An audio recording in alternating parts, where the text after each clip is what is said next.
Bismillah ar-Rahman ar-Rahim. Alhamdulillah wahdah, wassalatu wassalamu ala man la nabiyya ba'dah. Ashhadu an la ilaha illallah wahdahu la sharika lah. Wa ashhadu anna Muhammadan abduhu wa rasuluh. Sallallahu alayhi wa ala alihi wa sahbihi wa sallama tasliman mazida. Amma ba'd. Assalamu alaikum wa rahmatullahi wa barakatuh.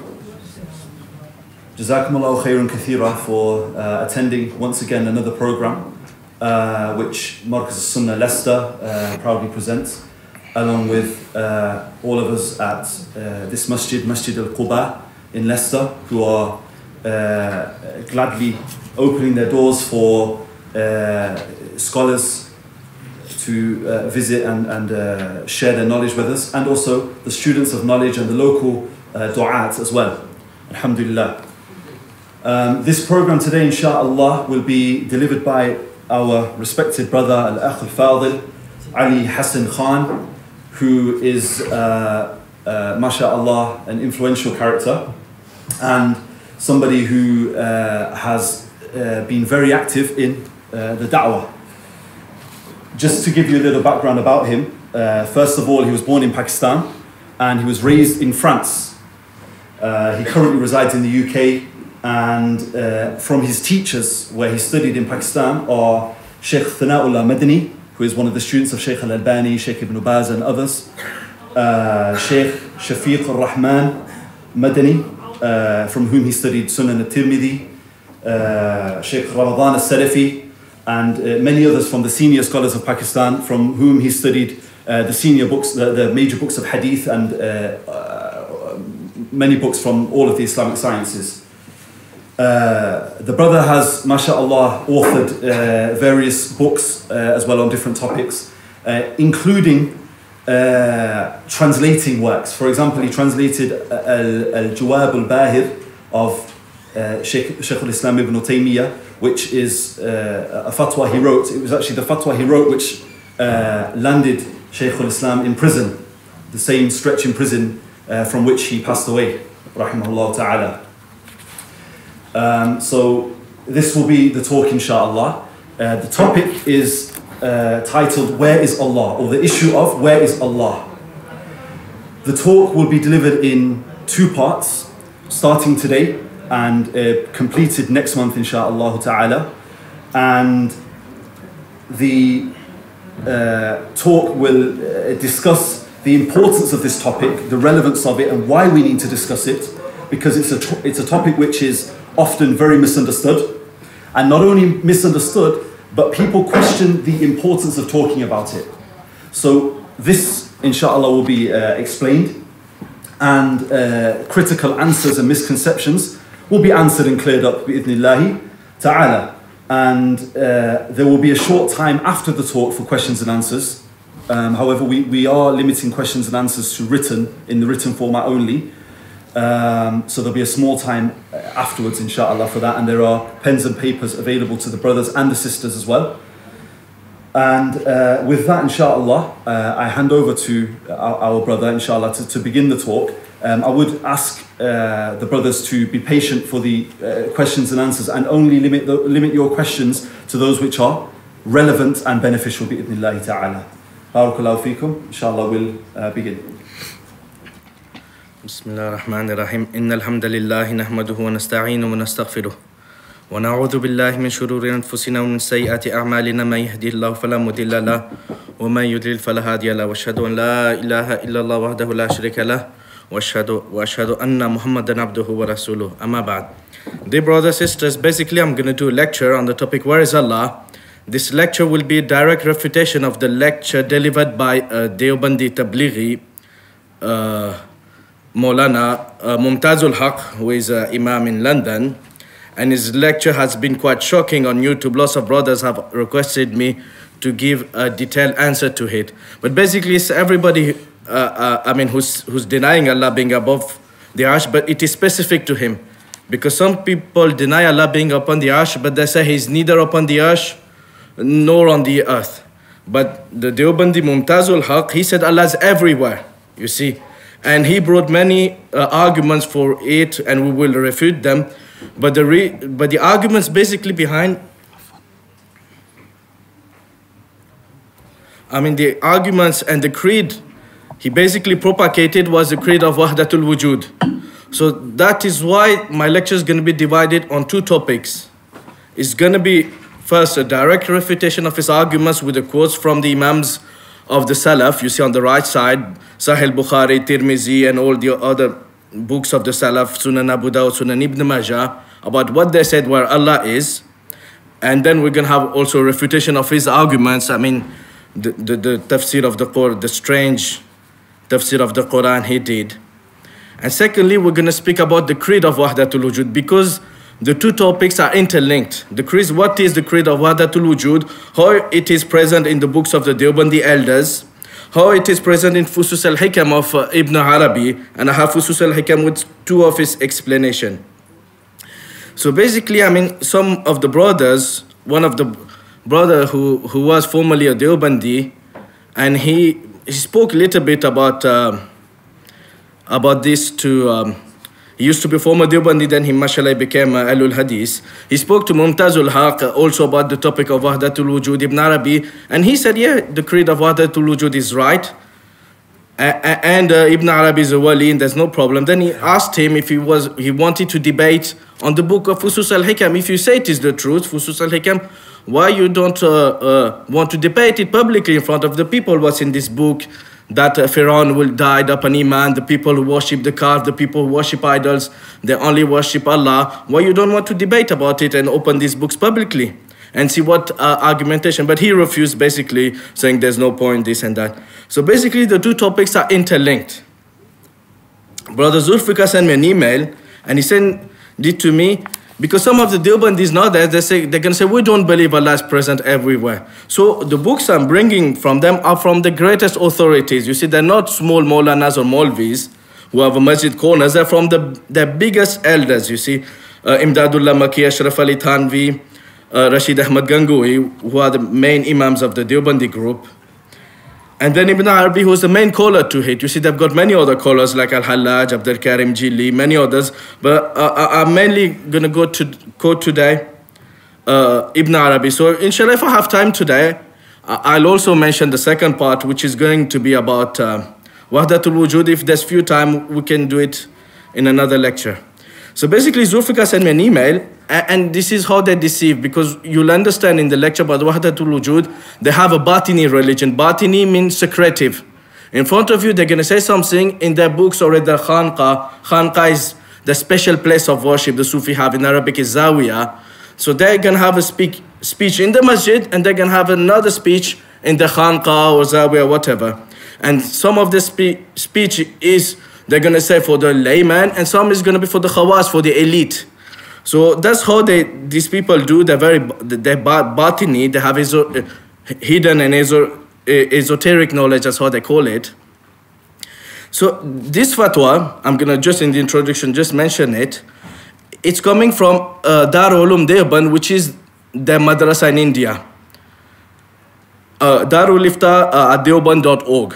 If you go on the fatwa section, and you type fatwa number 32,642, you'll come to this fatwa. It's going to be in Urdu. I'm just going to read it in Urdu, then put it in English first. So 32642 fatwa. Anybody can Google the webpage daruliftadioban.org and go on it and read 32642. So the person asked them, "Kya Allah Pak har jagah mawjood hai? क्या अल्लाह पाक एक ही वक्त में हर जगह मौजूद है? क्या अल्लाह पाक हर चीज में मौजूद है? So is Allah the pure present in every places? Second question, is Allah the pure at every time present in every places? And is Allah the pure हर चीज में मौजूद है, present in everything, not only in every places but in everything?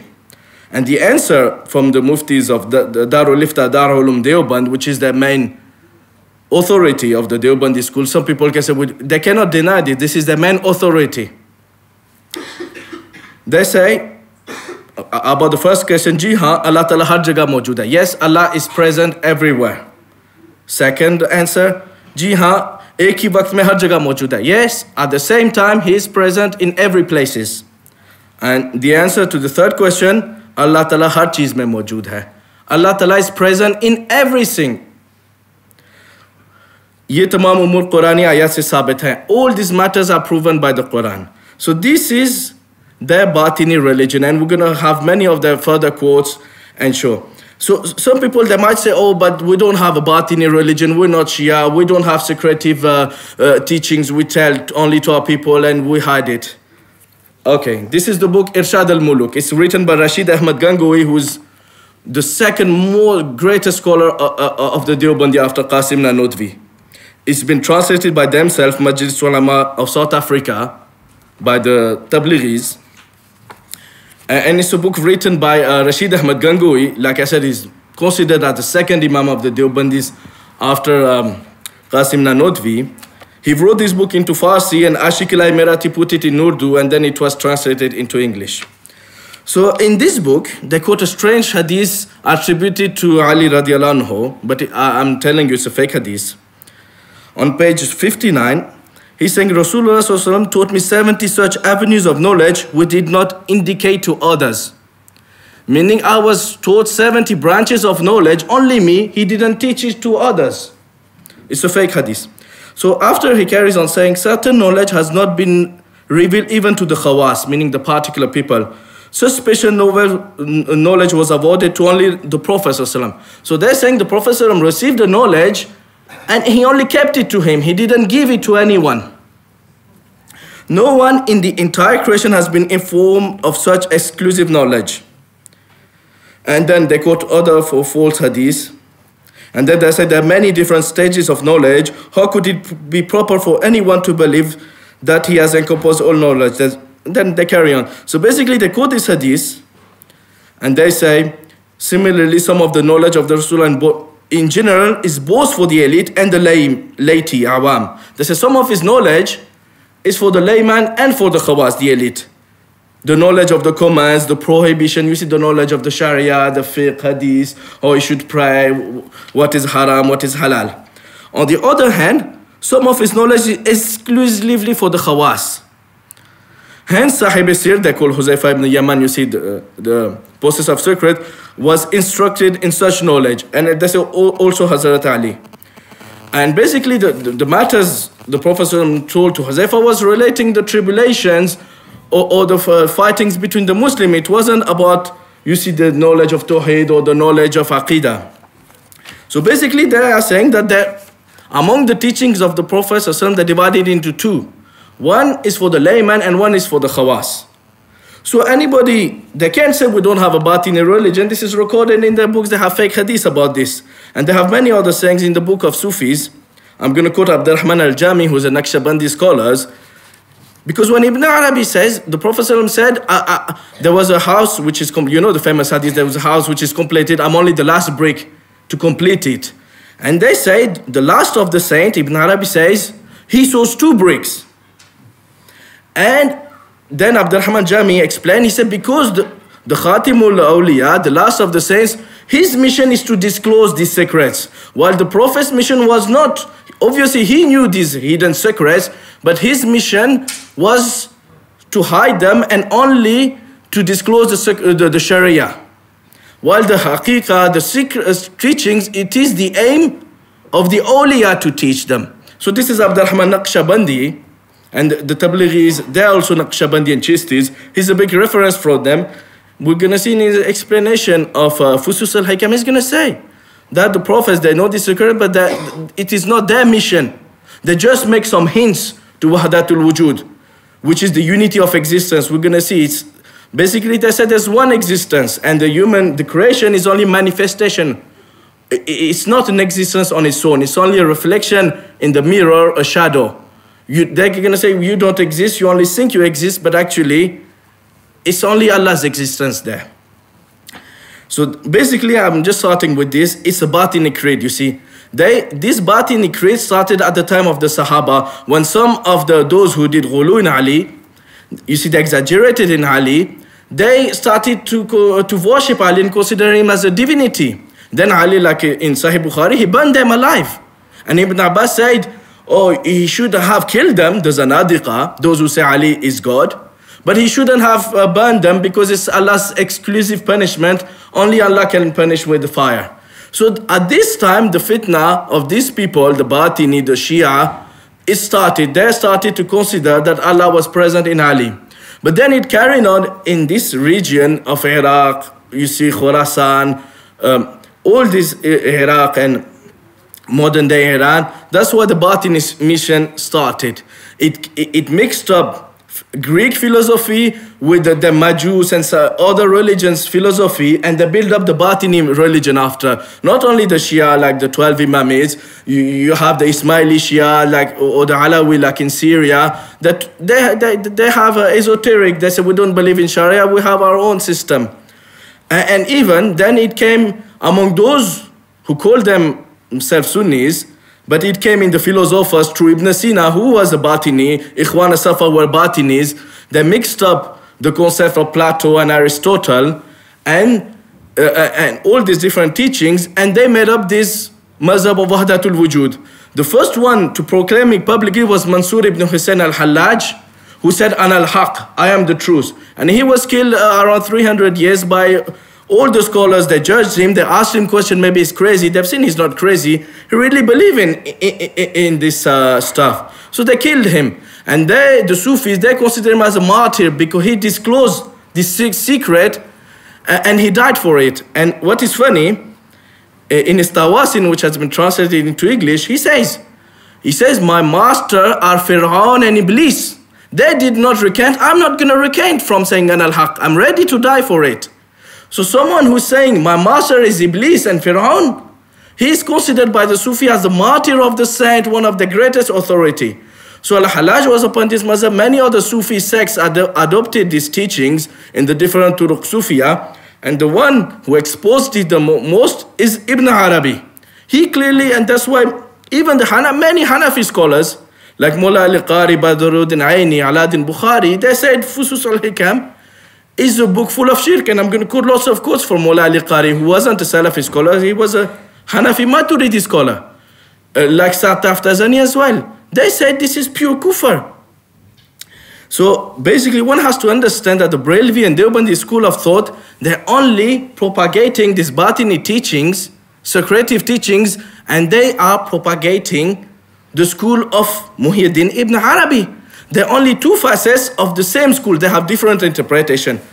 Like in my books about the Deobandi and the Tablighi Jamaat, I've shown that each, whether it is Wahdatul Wujud, or they believe that the Ghaus, Qutb, Abdal, they control and regulate the universe, or they believe in Nur Muhammadi, they all say, Ashraf Ali Thanvi and others, when they mention the Qutb, Abdal, they say Ibn Arabi said this on that pages. Ahmad Raza Khan from the Brelvi school, when he mentioned Wahdatul Wujud or his belief in the Ghaus, he also says Ibn Arabi said this about the Ghaus. He said this in his book, Manzil al-Qutb. So basically, one has to understand, many of the Turuq of the Sufi after, they are propagating the same school and they're propagating the same teachings. Like the Naqshbandis, we're going to see Abdurrahman al-Jami, the Shadhilis and others, they are all propagating the same stuff, which is the creed of Wahdatul Wujud. And they're even saying it. You see, the Deobandi in their book, Muhannad al-Mufannad, they have a concept that I've developed in my book. It is Nur Muhammadi. You see, this is a common belief to many Sufis and Brelvis, Deobandis.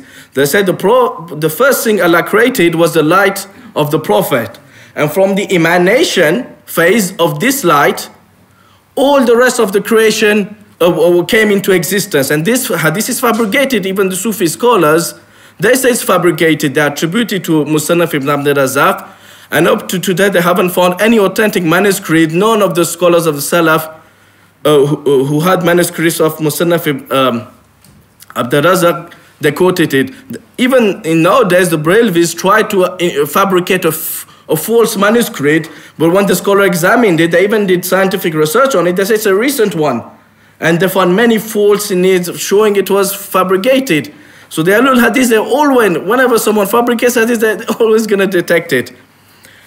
So, I mean, the Deobandi, one of the previous director of Dar Ulum Deoband, he has a book called Aftab Muhammadi. In it, he's saying the concept of Nur Muhammadi, and they say that the Prophet's prophethood is Zati. They invented this concept, and they say in Muhammad al-Mufanad, they say our concept of Nur Muhammadi and of this concept about prophethood is taken from, not from the Salaf, it is taken from the Kashf of Ibn Arabi and others. They say so matters based on unveiling, dreams and whatever. And they say, like the former director of Darul Uloom Deoband in his book Aftab, they're saying like the sun, he is the true star. All the other stars in the universe take their light from the sun. They said they don't have their own lights. And he said likewise the Prophet Muhammad SAW, he was a prophet on his own. His prophethood was Zati. And the prophethood of the other prophets, Ibrahim alayhi salam, Hassan, Nuh, Dawood, it was taken from the prophethood by emanation. It is all a Batini creed concept in Ibn Sina, Greek philosophy. It has nothing to do with any this reflection. So they say the light of the prophethood reflected in the other prophet and they became prophet. And they say this has nothing to do in the Salaf speech. This is taken from Ibn Arabi's Kashf. And there is a book in English, Mystical Astrology According to Ibn Arabi, written by Titus Bukat, who is a specialist of Ibn Arabi and all this stuff. And he's saying in it, he said, but scientifically, this is false. Because at that time, Ibn Arabi didn't have science. The other stars, they don't take their lights from the prophet, from the sun. They have their own lights. So he said, you see, like the same stuff the Deobandis said in his book After Muhammadi, that the sun is, though it's not the biggest star, he has his light on his own, and the other star take the light from him. But now, even, I mean, the specialist of Sufism, they say, okay, this is against science, but is it esoterical knowledge? So it is still truth. At least you should acknowledge that this kashf is false. I mean, if it goes against science, it's like the Christians. I mean, the stuff in your Bibles that the day and night was created before the sun and the moon. When you know it's against the science, you should say the kashf of Ibn Arabi is false. Actually, it's the kashf of Shaitan. It's Shaitan revealing him this kind of stuff, that the prophet of all other prophets is taken from the emanation of the prophet. It's all a fabricated religion. And still it goes against science. They still propagate it. This is esoterical knowledge you cannot understand. It's quite funny to read such kind of books, but it's a Muhyiddin Ibn Arabi affirm of the sun, the heart of the world, that it communicates lights to all other stars, including the fixed star, and it is itself is illuminated by the direct and incessant irradiation of the divine revelation. So this concept, even the Deobandi, when they write it, they say it's taken from the kashf of Ibn Arabi. And this kashf goes against science. So any person of reason, they should say, look, we should stop teaching this kind of Batini, esoteric knowledge that even goes against, it's not present in the book of the Salaf. And it goes against science, and it goes against Quran, Hadith, and it is a Batini Shia knowledge. Basically, the Shia in the book say that the Prophet was created from light, and then the light went on to the 12, the descendants, and it is present in the light. So basically, it is a Shia Batini teaching. Only Ibn Arabi was the first to bring the Hadith of Jabir. Before him, 500 years, none of the scholars said Allah first created the light of the Prophet, then from it the creation. So all of this is interconnected. It is, like I've quoted before, hidden teachings, esoterical teachings, based on kashf, zawq, taste, and whatever. So this is just an introduction to the topic. And like I've said before, inshallah, for the Wahdatul Wujud, I've got deck quotes about Fir'aun dying up on Iman, the people who worship the idols, people of Nuh. Ibn Arabi said they will be not drowned in the ocean and be punished, but they will be drowned in Allah's unicity. Fi bahr ahadiyati la. Meaning there will be, and the people who explain this, they didn't say, oh, we don't understand. They say, yeah, the people who worship idols, like Abdul Ghani Nablusi, who's a Hanafi scholar, Abdurrahman Jami, who's a Naqshbandi scholar, they say, yes, the people who worship idols, they will be drowned in Allah's unicity. In the ocean of Allah's knowledge, in the ocean of Allah's ahadiyah, pure unicity.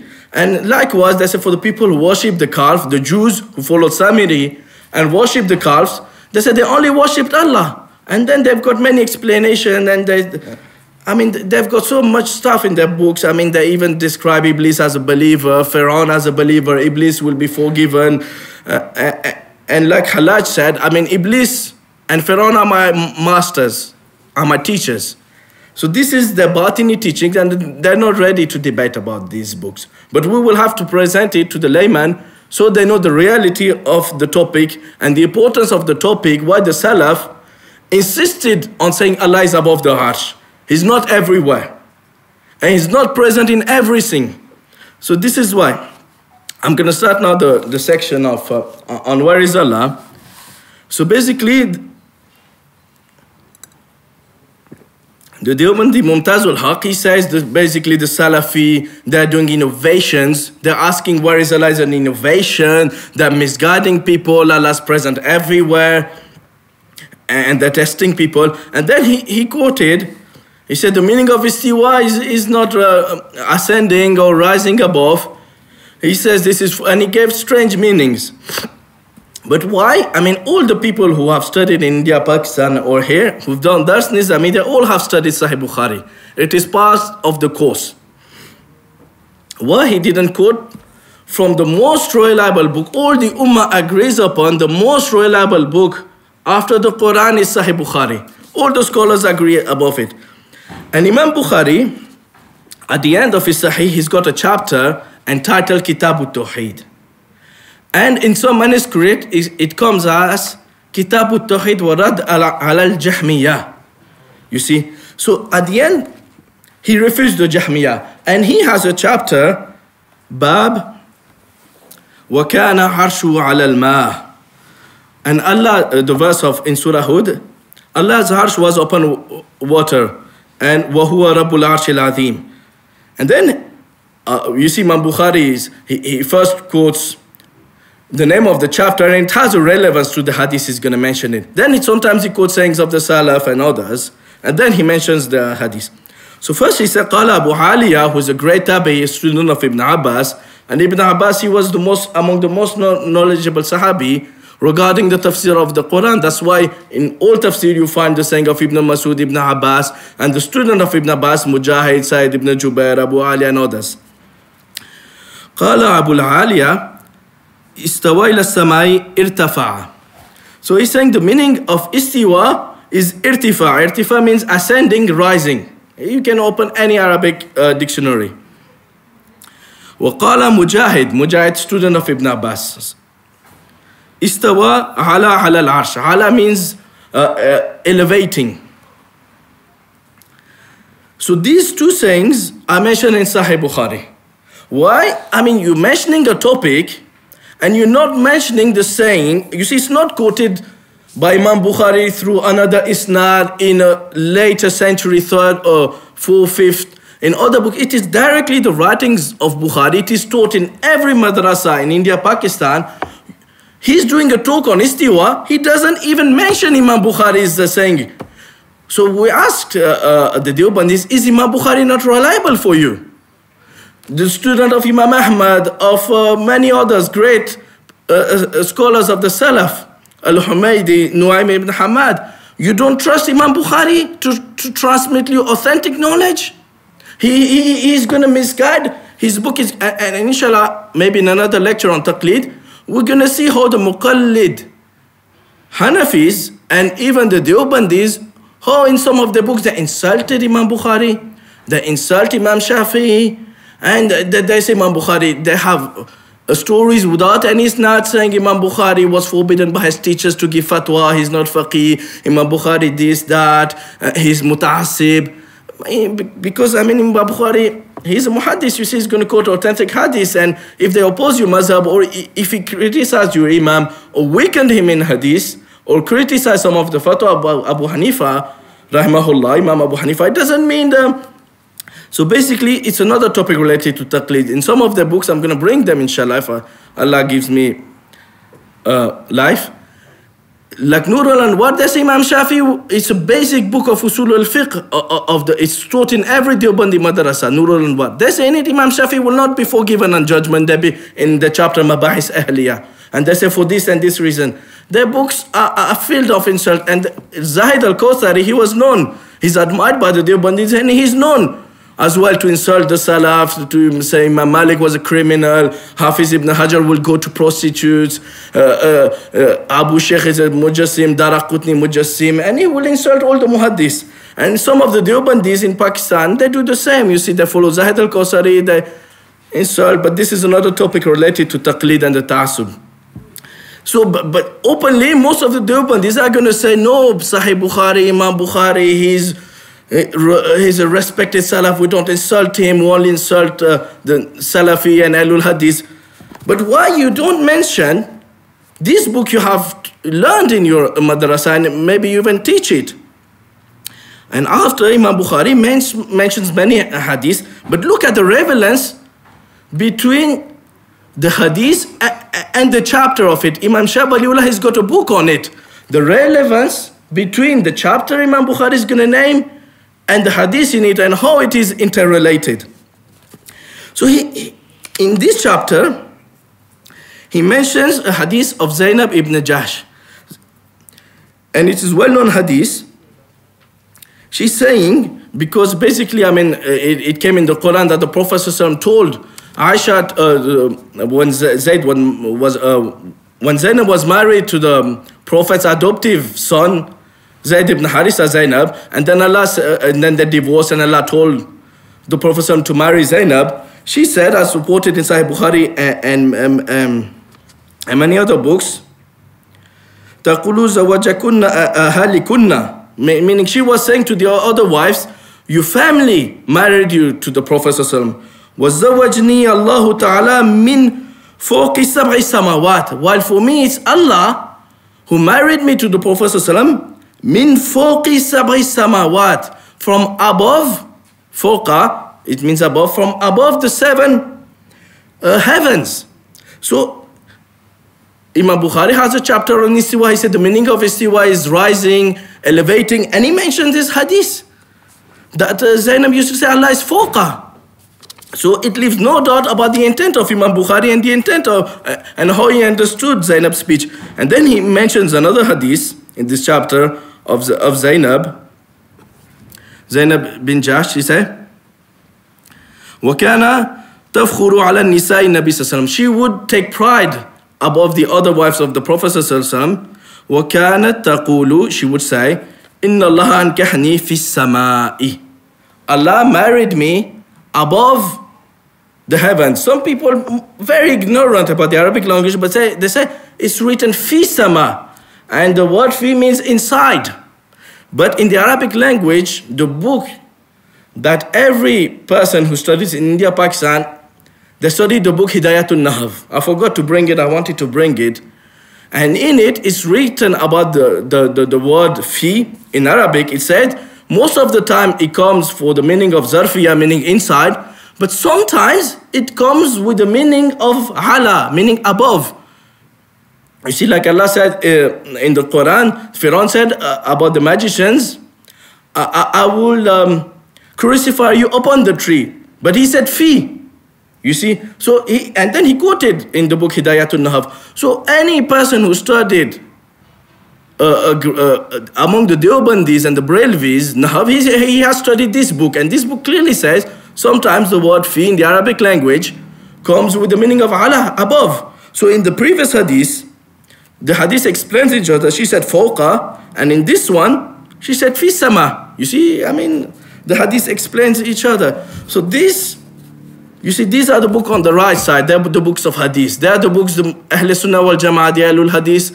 These are our references. And these Ibn Arabi and all these strange books, these are the Batini books. So it is, I mean, upon every layman to choose. And Allah has given us all intelligence to decide between the way of the, it is in their own books. Nobody can say, oh, but this not this week, or it is written by letter scholars. It is in Sahih Bukhari.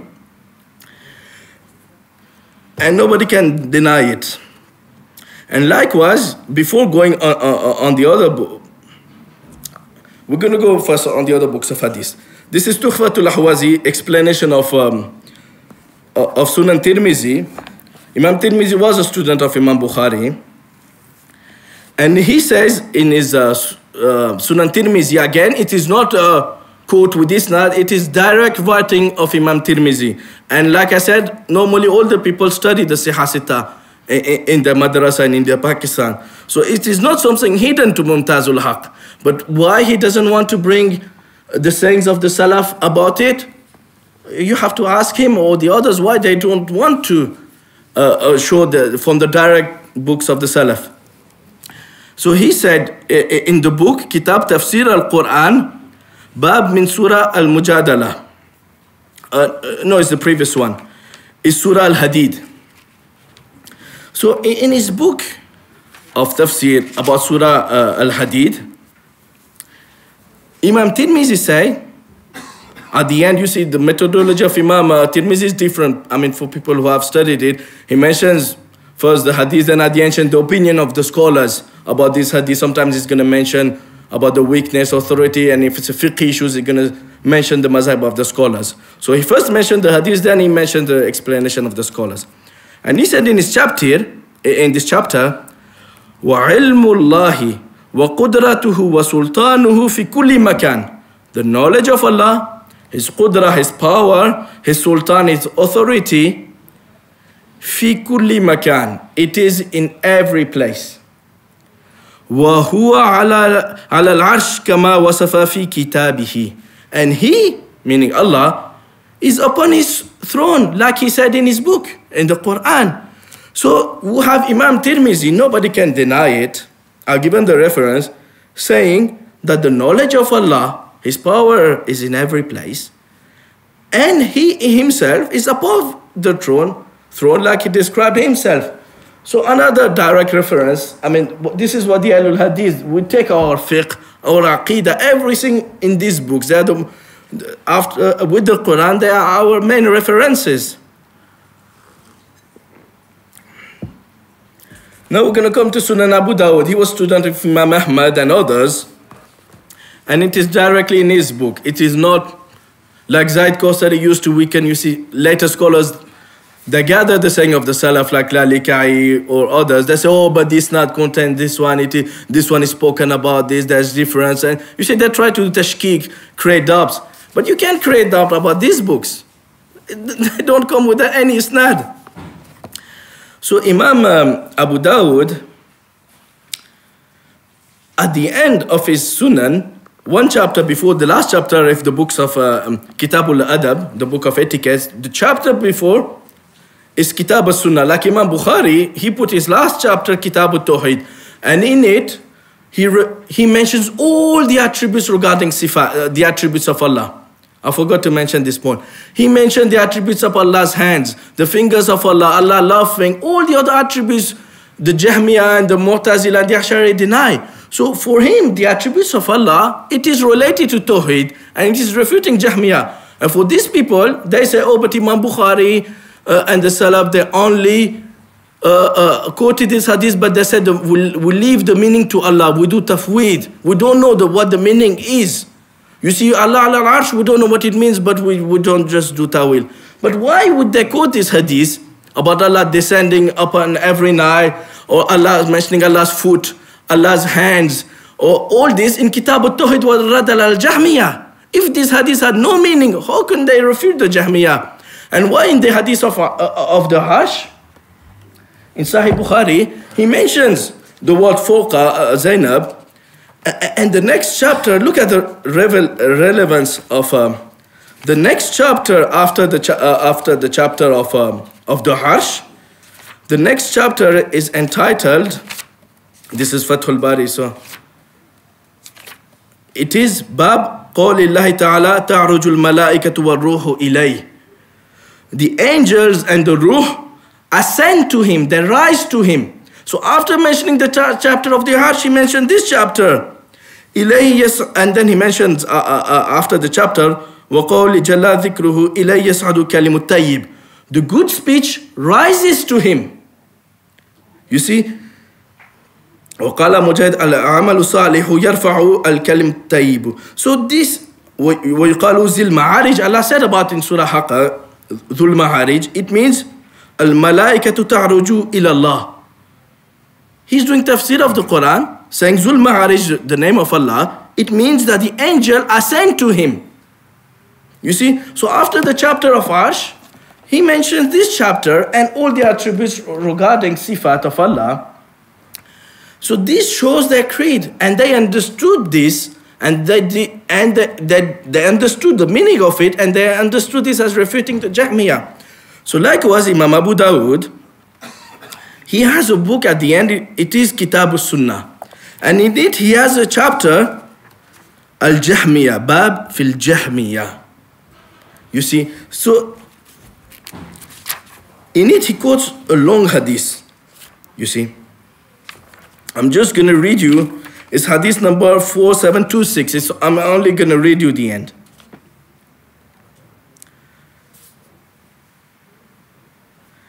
He says in it, Allah is greater than that. Woe to you. Do you know what Allah is? His throne is above the heavens like this, and he gestured with his fingers like a dome over it. Oh, basically, it's not this hadith I wanted to mention, but this one is a weak hadith. It is mentioned by the Salaf, many of the Salaf, that the shape of the arch is in a dome, but it is a weak hadith. The hadith I wanted to mention, oh no, it carries on after this one, yeah. Ibn Bashar said in this hadith, he had an addition, Allah is above the throne. You see, when the Prophet ﷺ made a shape of a dome, though it is a weak hadith, but the intent is to show why Imam Abu Dawood brought this hadith against the Jahmiyyah. You see? He said, Allah is above, the hadith says, Allah is above his throne. Inna Allah fawqa arshihi, wa arshuhu fawqa samawatihi. So this hadith, though it is a weak hadith, you see Shaykh Albani, Zubair Alizai, and other hadith that say it's a weak, but the fact that Imam Abu Dawood brought this hadith saying Allah fawqa samawati against the Jahmiyyah, this shows Imam Dawood's understanding of this hadith. Then, in the same chapter, against the Jahmiyyah, he has another chapter.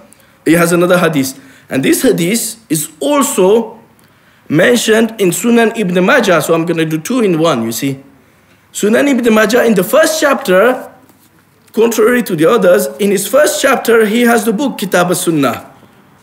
And in the chapter, Ma ankaratil Jahmiyyah, what the Jahmiyyah denies, he puts all the attributes about seeing Allah, Allah's foot, Allah's hands, and this hadith as well. So in his first chapter, Imam Ibn Majah, Kitab al-Sunnah, saying about the hadith that the Jahmiyyah denied, they mention this hadith, you see. I mean, it is speaking about the clouds, and then the Prophet said, how much distance do you think there is between the heaven and the earth? The Prophet asked the companions. They said, we do not know. They said, between them is a distance of 71 or 72, 73 years. So the distance between the earth and the first heaven is 72, 73 years. Then above the seventh heaven, there is a sea. You see, I mean, it carries on. This is the distance between the heavens. Then above the seventh heaven, there is a sea, between whose top and bottom is a distance between one heaven and another. So he's saying above the seventh heaven, there is a sea. Then above that, there are 8 mountain goats. You see, and these 8 goats, I mean, the scholars, when they interpreted this hadith, they say it is referring to the angels, because it is the 8 angels who are carrying the arsh of Allah, the throne of Allah, and they mention in Surah Haqs. This is why Imam Tirmizi also mentioned this hadith, but not against the Jahmiyyah. He mentions this hadith in his book of tafsir of Surah Haqs, in Kitab Tafsir al-Quran, Surah Haqs, about the verse, وَيَحْمِلُ عَرْشَ رَبِّكَ يَوْمَئِذٍ ثَمَانِيَةٍ. This day, 8, meaning 8 angels, will carry the arsh of Rahman. And he quoted this hadith. And he said about this hadith, that this is Hassan Gharib. So according to Imam Tirmizi's research, this hadith was Hassan. But obviously other muhaddithin, other scholars, they weakened it. But, I mean, what I'm showing is how the Salaf understood it to refute the Jahmiyyah. Then it says this hadith, okay, there are 7 goats above the 7, that there see 7 goats, that the 8 angels carrying Allah's arsh, and that the distance between their hooves and their knees is like the distance between one heaven and the next.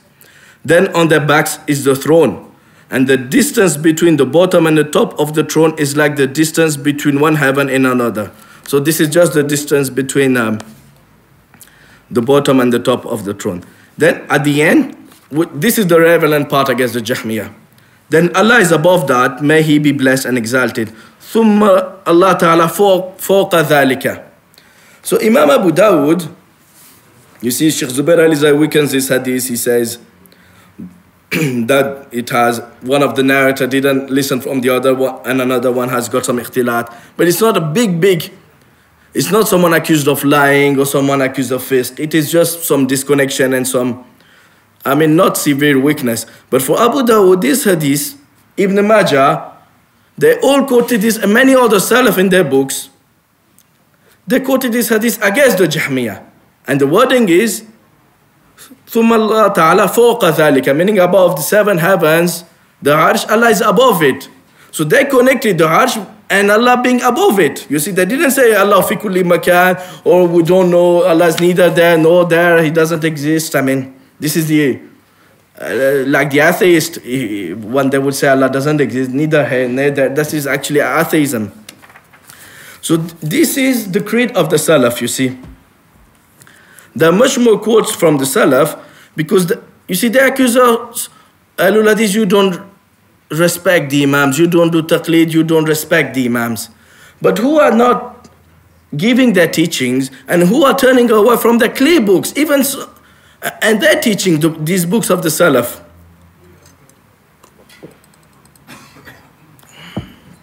So I'm going to mention not many narrations from the book Al-Ulu of Imam Zahabi with the notes of Sheikh Albani, just of the few, because you see lots of these books, because they're not direct references, they're going to have isnads, and then the Neo-Jahmiyyah Qasridis, they're going to speak, oh no, but this narrated that. So I'm just going to mention some few that even them, they agree to be authentic. You see, the Deobandis and the followers of Zahid al-Kawthari.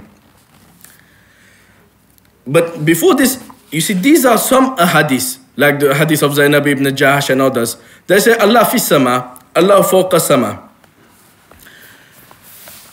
And there are many other hadiths. It's not just 1 or 2. There are many hadiths from the Prophet ﷺ in which he says, fi sama, fawqa sama. The Sahaba says, fi sama, fawqa sama. The Salaf have written books about it. You see, many have compiled these narrations in their book, in Refutation of the Jahmiyyah. But, so first, Mumtaz al-Haq Deobandi, he says istiwa doesn't mean that. Istiwa means whatever he did ta'wil, taking after, looking after, turning to, and he didn't mention the tafsir of the Salaf or their books, tafsir Tabari, any early tafsir. Then he says, oh, the Salafi, they have the hadith about Al-Jariya, the free slave girl. And this hadith, he mentioned the narration about this, you see, a slave girl, something happened to her. She went, his owner went to the Prophet ﷺ, and then he said, and she couldn't speak. And she said, where is Allah? She pointed towards the sky. You see? And he quoted this hadith, which is in Musnad Ahmad and other books. And he said, oh no, because she was new to Islam and she couldn't, whatever ta'wil that was at Qasri, she just showed that Allah is not something among the idols, so she is something different from the idols, so she only pointed to the sky, but she didn't mean Allah was above the sky. When you are going to present a case, you bring your stronger evidence. You see, if you have a hadith in Sahih Bukhari, Muslim, and the same hadith with different words in the Sunan or the Musnad Imam Ahmad, you're going to bring the Sahih Bukhari or Muslim, won't you? So he mentioned this wording of Imam Ahmad, he could do ta'wil, strange extrapolation, but he didn't bring the narration of Imam Muslim. And the words of Imam Muslim, they're well known to you. The Prophet Muawiyah ibn Hakam al-Sulami, because her slave girl was looking after the sheep, the wolf came he's 8 and 1, and then he smacked her on the face. And then obviously he felt bad, felt remorse. He went to the Prophet, what should I do? And the Prophet said, I will test her. And he asked her, where is Allah? And she said, Fis sama. You see, like in the hadith of Zainab ibn Jash, Fis sama. And he said, who am I? He said, the Messenger of Allah. And Prophet said, free her because she's a believer. So Mumtazul Haq, when you want to refute someone's opinion, like in fiqh or whatever, and his main argument is in Sahih Bukhari, Muslim, you mention the strongest narration and then you explain it. You don't go to Musnad, try to refute Musnad Ahmad and just close your eyes on Sahih Muslim.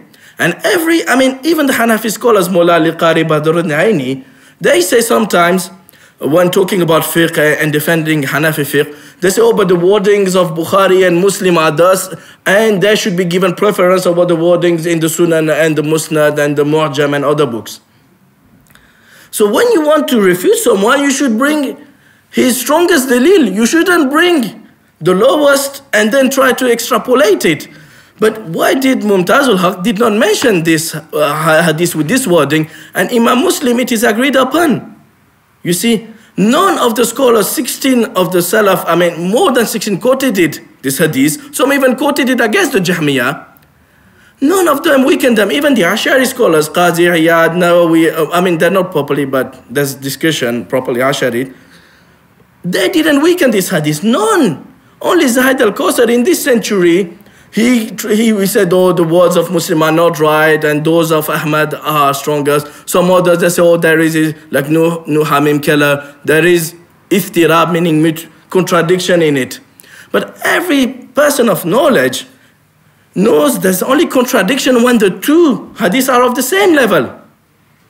If one is the strongest level and one is lowest level, how can you establish contradiction? And there's no contradiction between them. But just to explain this, Sheikh Albani about the hadith, about pointing, he says it's weak, he's got a narrator who's weak.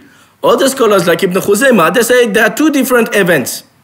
There are two different events, and there are two different slave girls. One, she couldn't speak, and one could speak. The one who couldn't speak pointed to the sky, and the one in Muslim, she could speak, she said, Fisama. And so when you can gather the two hadiths, or you can give tarjih, preference to one, what you want to, this is the people of Mu'tazili and the Ahlul Rai, they want to destroy Sunnah with their weak intelligence. So this word Fisama.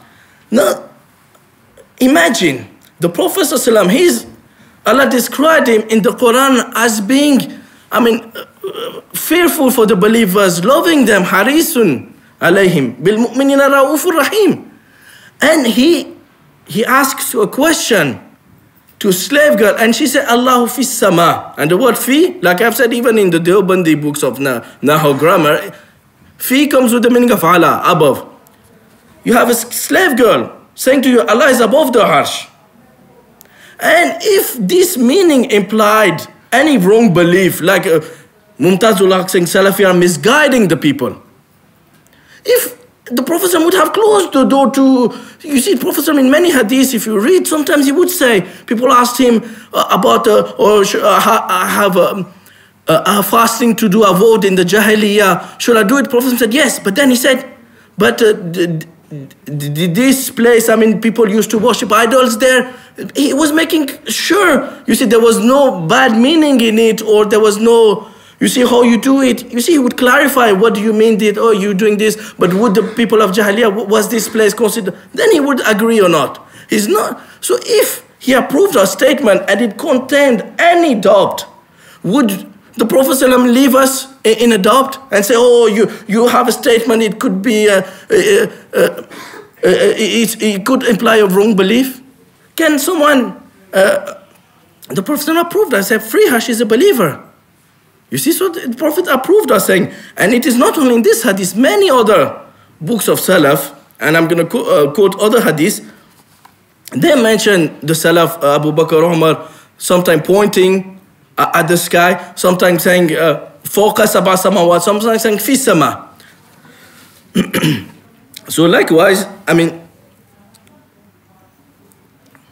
it is mentioned in Abu Dawood and Tirmizi, the Prophet said, Arahimuna yarhamur Rahman. Irhamu man fil ardi yarhamukum man fis sama. So the people who show mercy, Allah will show, Ar-Rahman will show mercy to them.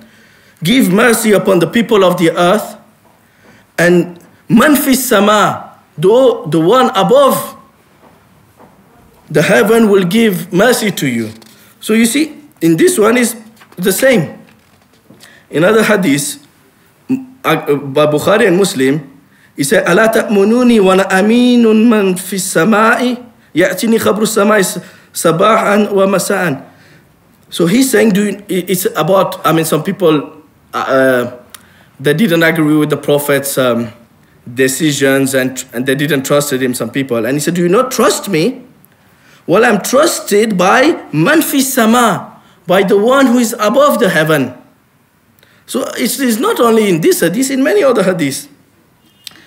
In other hadith of Abu Hurairah in Sahih Muslim, he says, a Prophet said about a husband who invites her wives and she refuses to come. He said, there's no wife who does this except that إِلَّا كَانَ الَّذِي فِي السَّمَاءِ سَاخِطًا عَلَيْهَا حَتَّى يَرْضَ عَنْهَا زَوْجُهَا. He said, if she refuses to, then الَّذِي فِي السَّمَاءِ will be angry upon them until her husband is satisfied with her. So again, it is in Sahih Muslim. Nobody can deny its authenticity. And there are many other hadiths you see saying about when the soul of the dead in Musnad Ahmad and Hakim will go above, and if the one of the believer, it will go above the one heaven, second heaven, and others, and then it will reach the sama allati fiha Allah ta'ala, meaning then it will reach the heaven above which is Allah.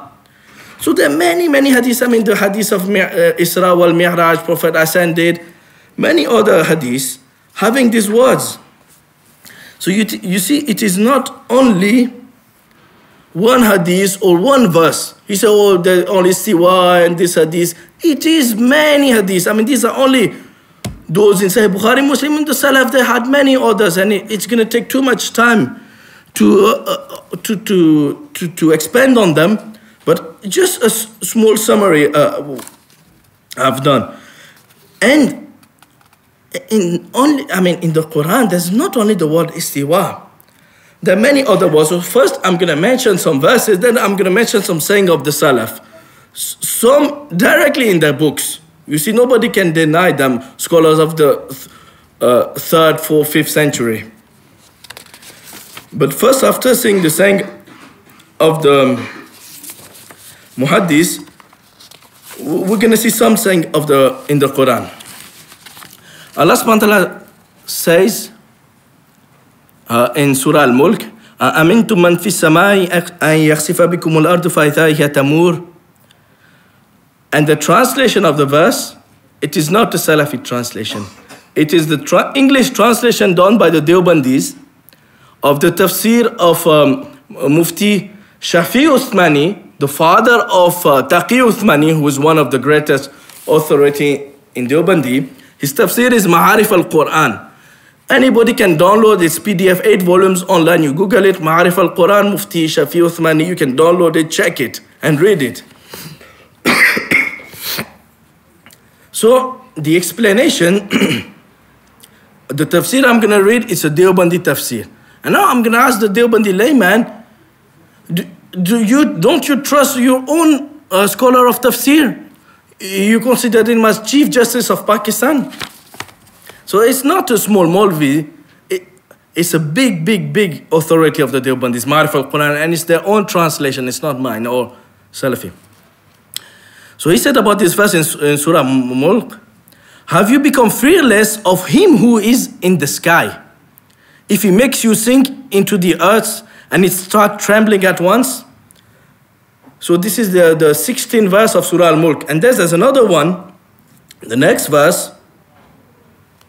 The explanation is, according to Mufti Shafi Uthmani, though Allah has granted the earth such a balanced infrastructure that man cannot go into it without digging it, yet Allah has the power to make the earth swallow up all the communities living on its surface. So Mufti Shafi Uthmani said, Amintum man fis sama. Have you become fearless of him who is in the sky? He says it's Allah. He doesn't say it's the angels who is in the sama or someone else. He said Allah. It means though Allah has granted you good balance, but He can destroy it. The next verse warns people of another type of punishment. أَأَمِنْتُمْ مَنْ فِي السَّمَاءِ أَنْ يُرْسِلَ عَلَيْكُمْ حَاسِبًا فَسَتَعْلَمُونَ كَيْفَ نَذِيرٌ.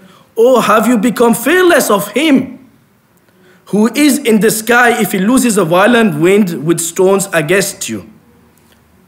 So Allah subhanahu wa ta'ala is saying to the people, have you become fearless of man fi sama, of the one above the heavens? So Mufti Usmani explained this. So you will soon come to know how was my warning. In other words, they at the moment feel secure that the Supreme Being in the heaven, this is the words of Mufti Usmani, the Supreme Being in the heaven will not release against them a certain squall of stones together with violent wind. Soon they will realize how true the divine warning was.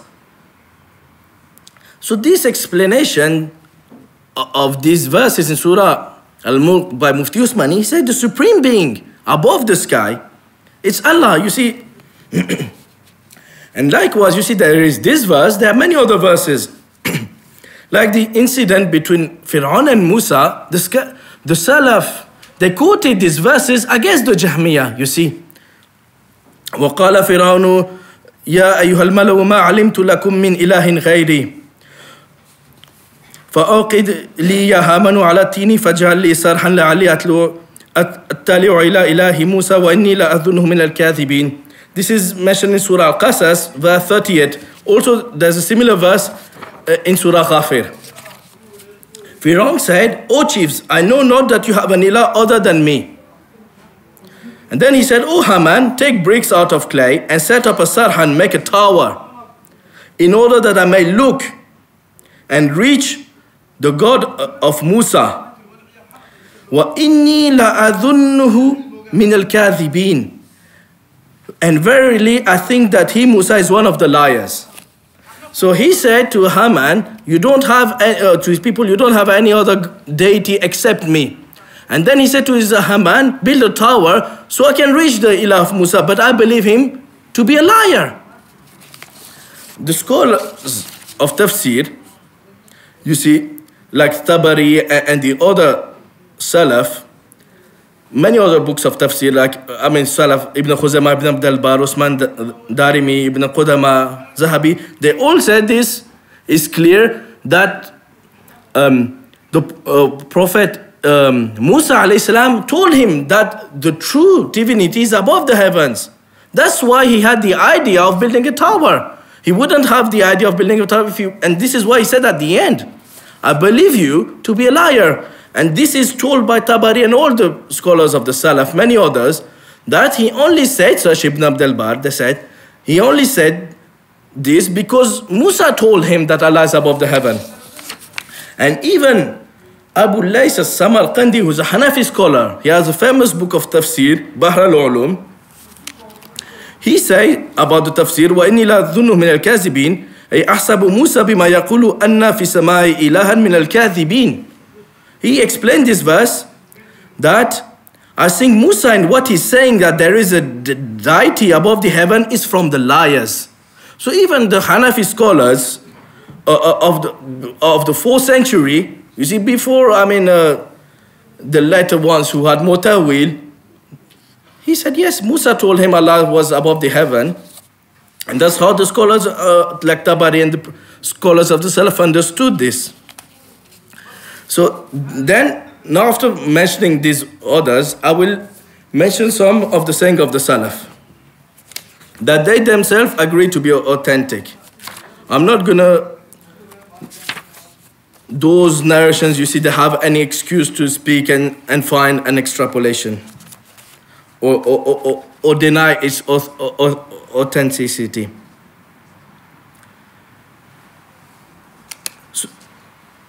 So Imam al-Awza'i, you see from the Tabi'in, from the followers of the Tabi'in, he said, and this is narrated by al-Bayhaqi, who is an Ash'ari scholar. It's narrated by al-Bayhaqi and many others, you see Usman Darimi and many other scholars in their book against the Jahmiyyah. But Well, this narration is very good because it is narrated by Al-Bayhaqi in his Asma wa Sifat. And he's an Ash'ari scholar, so he's not purely a Salafi scholar. And the Isnad is authentic, and he's speaking about all the Tabi'i.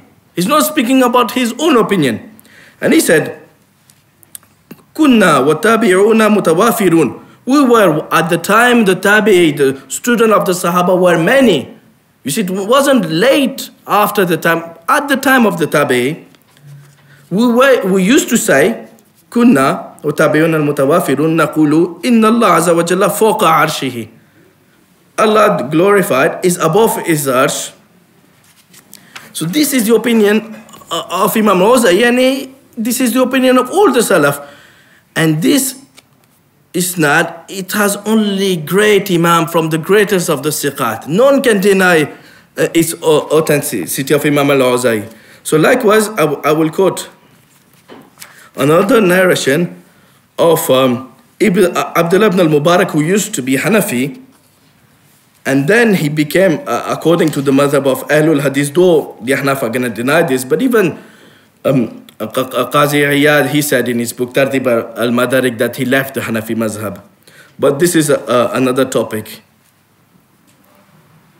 Abdullah ibn al-Mubarak, he's saying, and this is, I guess, narrated in Asma Sifat and other books of, this is, I guess, narrated by Imam al-Bayhaqi and by many of the Salaf. You see, this is like Hafiz ibn al-Qimjuziyah, this is like mutawatir coming from Abdullah, from many of the Imam Ahmad's sons, Abdullah ibn Ahmad in his book of Sunnah, and many others of the Salaf, Khatib al-Baghdadi, many others mentioned it. It comes like a mutawatir. You see, none, even them, the Qasari people and the Deobandis, that do not deny its authenticity. And he said,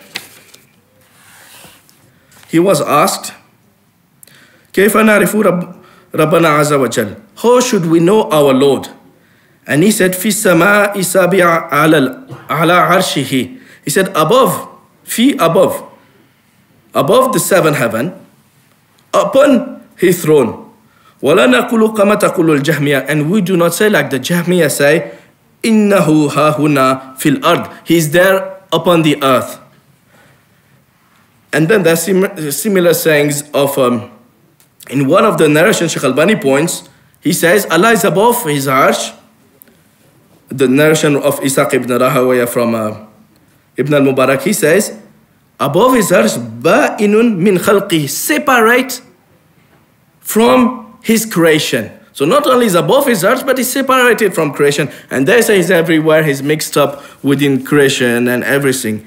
So this narration is clear. I mean, there are many similar narrations by many others, Imam of the Salaf. People have written books, Hafiz Zahabi, Hafiz ibn al-Qimjuziyah, Ibn al-Qudama. Many others have written books gathering all these narrations. The Salaf, I mean, Usman Darimi, his book, Ibn Abi Hatim, Lalikai, Imam Sabuni, many others have written. But because in a lecture we can't speak about all the narrations, but this is just the stronger, one among the strongest sayings of the Salaf regarding this topic. Now, after this, we're going to come to the books written by the Salaf. You see, Ibn Qutaybah, he's a scholar of the 3rd century, he was born in 213. He has a book, Tawil Mukhtalaf al-Hadith. You see, it doesn't need, I mean, Zahid Qasari cannot deny this or the other people speaking about the Isnad and others. He's saying, how can you say that Allah is everywhere when he said, the most gracious has done istiwa on the throne? Then he said, to him ascend the good words. How can anything that ascend unto him be with him? How can you say Allah is everywhere? How can the angel and the spirit ascend unto him where they are with him?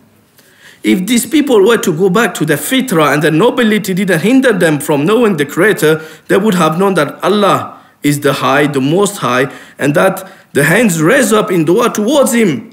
As all the ummah, the Arab and non-Arab, I like say, Allah is above the sky. Inna Allah fis sama. This is written in his book. Ibn Qutaybah says, how can the Jahmiyyah say he's present everywhere? While the fitrah, all the people, the Arab Ajam, they used to say, تَقُولُ إِنَّ اللَّهَ فِي السَّمَاءِ. So this is the saying of Ibn Qutayba. After we're going to go to the saying of Muhammad ibn, we're going to go to the saying Hafiz ibn Abdul Bar in his book Tamhid, great Maliki scholars of the 3rd century, he's saying the same. He quoted many quotes. He said in his book Tamhid, and also from the proof that Allah is above the throne, above the 7 heavens, is that the believers, all of them, Arabs, non-Arab, when a matter concerns them or difficulty befalls them, they raise their faces to the heaven and direct their raised hands to the heaven, seeking succor from Allah their Lord. And this is common among the general masses as well as the elite. And the Prophet said to the slave girl who master wished to free her if she was a believer, so the Prophet tested her, asking, where is Allah? So she pointed to the heaven. You see, so this is directly from Ibn Abdul Bar. Great authority among the Salaf, great Maliki scholar, great Muhaddis. This is not like Mumtazul Haq saying the Salafi, by asking the question, why is Allah doing a bid'ah? They are misguiding the youth, they are misguiding people. This is Hafiz. Look, okay, we are misguided, but what about these scholars? Why don't you say Ibn Abdul Bar, Ibn Khuzaymah, Ibn Manda, Ibn Qutayba, they're all misguided. But because this is how these people are. If they say all these scholars said this, the layman, they would say, okay, there's a problem. So they're not going to mention all this, these scholars from the Salaf. Look, Abdullah ibn, not only, okay, we're going to carry on. Muhammad ibn Ishaq ibn Manda, from the 4th century, Hanbali scholar, he said, directly in his book, just one second, because I want to quote the Arabic as well. He has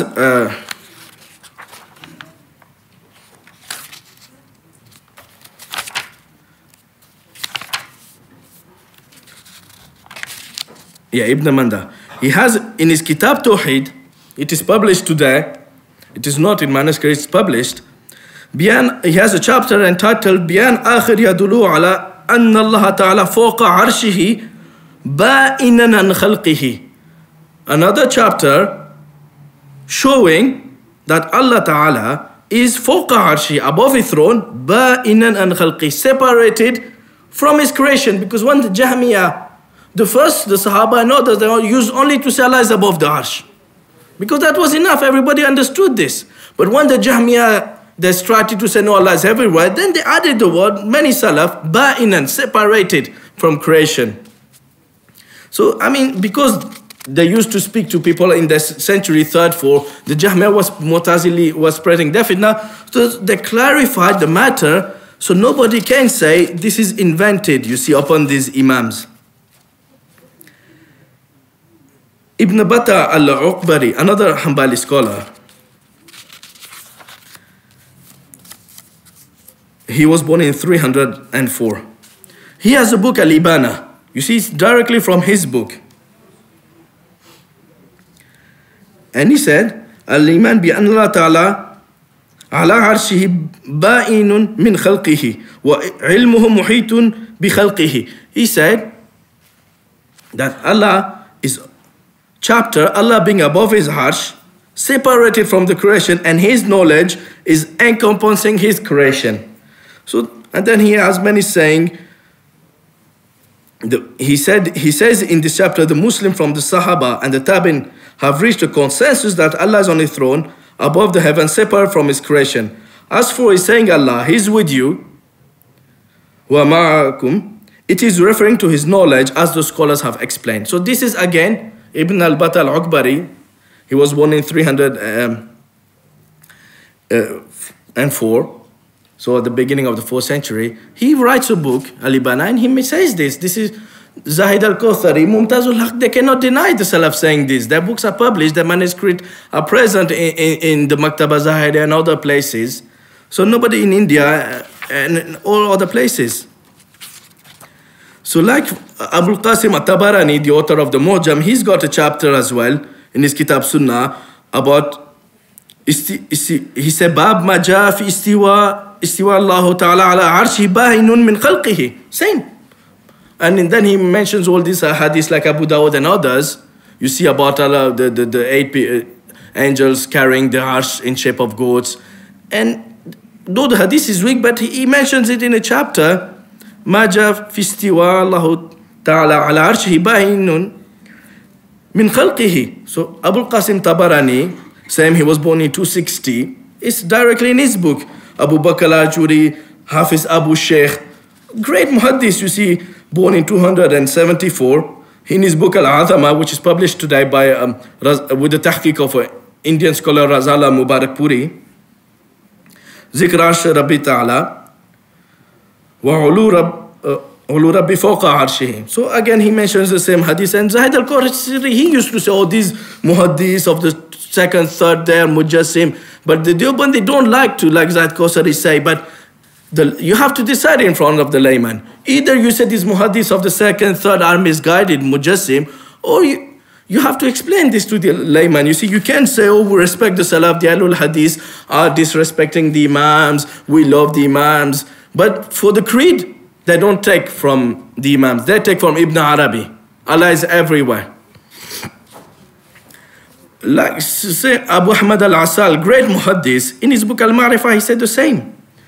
And he mentions the saying of the scholar, the Salaf, the saying of Ibn al-Mubarak in his Kitab al-Ma'rifah, and the saying of Ibn Masud, وَالْعَرْشْ فَوْقَ مَا وَاللَّهُ عَزَّ وَجَلَّ فَوْقَ عَرْشِهِ لَا يَخْفَى عَلَيْهِ شَيْءٌ مِّنْ أَعْمَالِكُمْ. So this is a Hassan hadith of Abdullah ibn Masud, and this is, and what is, strange is even Abu Ja'far al-Tahawi in his Aqidah, which is a famous book of creed. He says in Aqidah Tahawiyah, when speaking about Allah,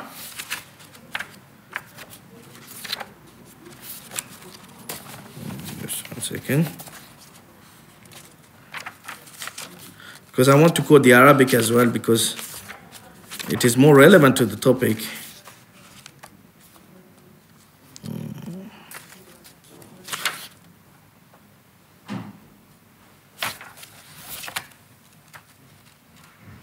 Because he's one of the great authority of the Ahnaf, one of the greatest muhaddis, Abu Ja'far al-Tahawi. So I'd like to, he says as well that Wallahu fawqahu, meaning above his throne. When he speaks about the throne, he said Allah, he does not need the throne, he's not dependent on it, but he is muhitun bi khalqihi, meaning he's encompassing his creation. We're going to see later on how Ibn Taymiyyah explained the meaning of Allah encompassing the muhitun bi khalqihi. Inshallah, we have the Risala Arshiyah of Ibn Taymiyyah, Risala al-Arshiyah, Kitab al-Arsh wal-Ihata. We're going to see the meaning. So he said, Allahu muhitun bi khalqihi wa fawqahu. This is Abu Ja'far Tahawi, who says this in his book of Aqidah, which is taught by all the even Salafi universities in Saudi Arabia and in India, Pakistan, Sheikh Ibn Baz. When in the university in Pakistan, the first one, when Pakistan was made, the first university, Jamia Salafia Faisalabad, was made, and Sheikh Ismail Salafi talked to Sheikh Ibn Baz. Sheikh Ibn Baz then managed the funds by the authorities, and Sheikh Ibn Baz participated to the books that should be studied in it. And he said you should put Tahawiyah and also other books like Fathul Majid and others. And then after it was made, he sent Sheikh Abdul Mohsin al-Abbad to Faisalabad and others. So this book, it is not only studied in India, but it's also studied by the Deobandis. So he said in it, Allah muhitun bi khalqihi wa fawqahu. This is not something invented by the Maliki. This is the early Hanafi authorities, one of the greatest muhaddis, faqih, imams. He also says the same. So then not only, what is strange is, not only they said this, but then when the Jahmiyyah spread their fitna, the Salaf used other terms. First we have seen ba'inun an khalqi, separated. Then they used the expression bidhatihi. They said Allah is present on his arsh bidhatihi. They had to add this word because of the fitna of the Jahmiyyah saying Allah is everywhere. Like Abdullah ibn Abi Zayd al-Qarawani, he has a book, a Risala, and it's a book of fiqh, but the first chapter is relating to creed. This chapter has been translated now into English. with the explanation of Sheikh Najmi, and he says in his Risala, إِنَّهُ فَوْقَ عَرْشِهِ الْمَجِيدِ, Allah is above his noble throne, بِذَاتِهِ, by essence, وَهُوَ فِي كُلِّ مَكَانٍ بِعِلْمِهِ, and he is in every place by his knowledge. So no, there's no isnad. It's a direct book of Imam al-Qayrawani, who was one of the greatest authority of among the Malikis. They used to call him the second Imam Malik. You see, these are books from the Salaf. You see, how can the people say the Salafi are misguiding the people? Why don't they say Imam al-Qayrawani and others are misguiding the people? And I will just finish for the last quote. After, inshallah, we're going to start refuting the claims made by Mumtaz al-Haq.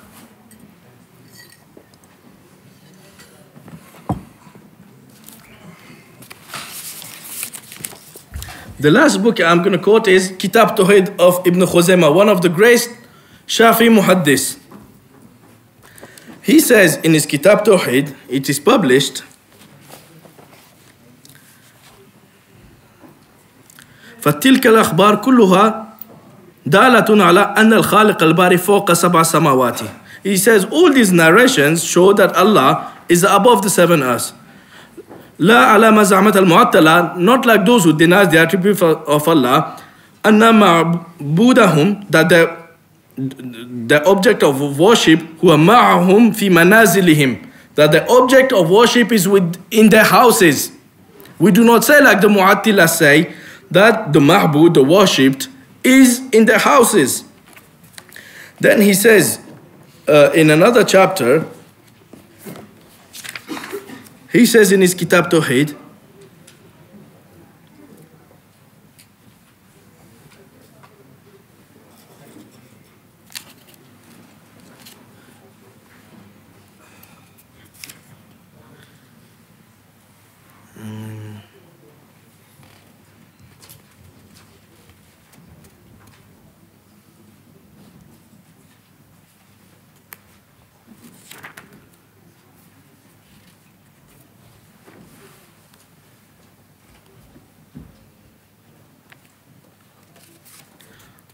I had to underline the exact quote.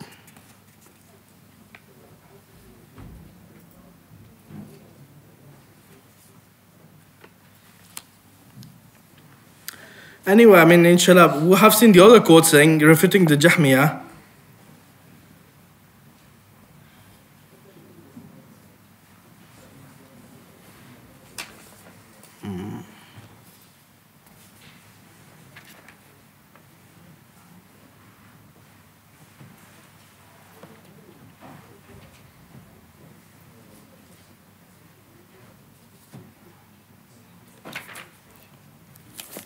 But again, like I said, he said in the other chapter, he clearly refuted the Jahmiyyah, saying Allah is present in the houses.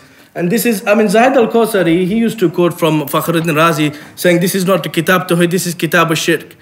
But normally the Deobandis, they don't like Zahid al-Kawthari to insult the scholars, and they want to portray themselves as orthodox Sunnis, traditional Sunnis. Is Ibn Khuzaymah, a great imam from the Salaf, not reliable for you?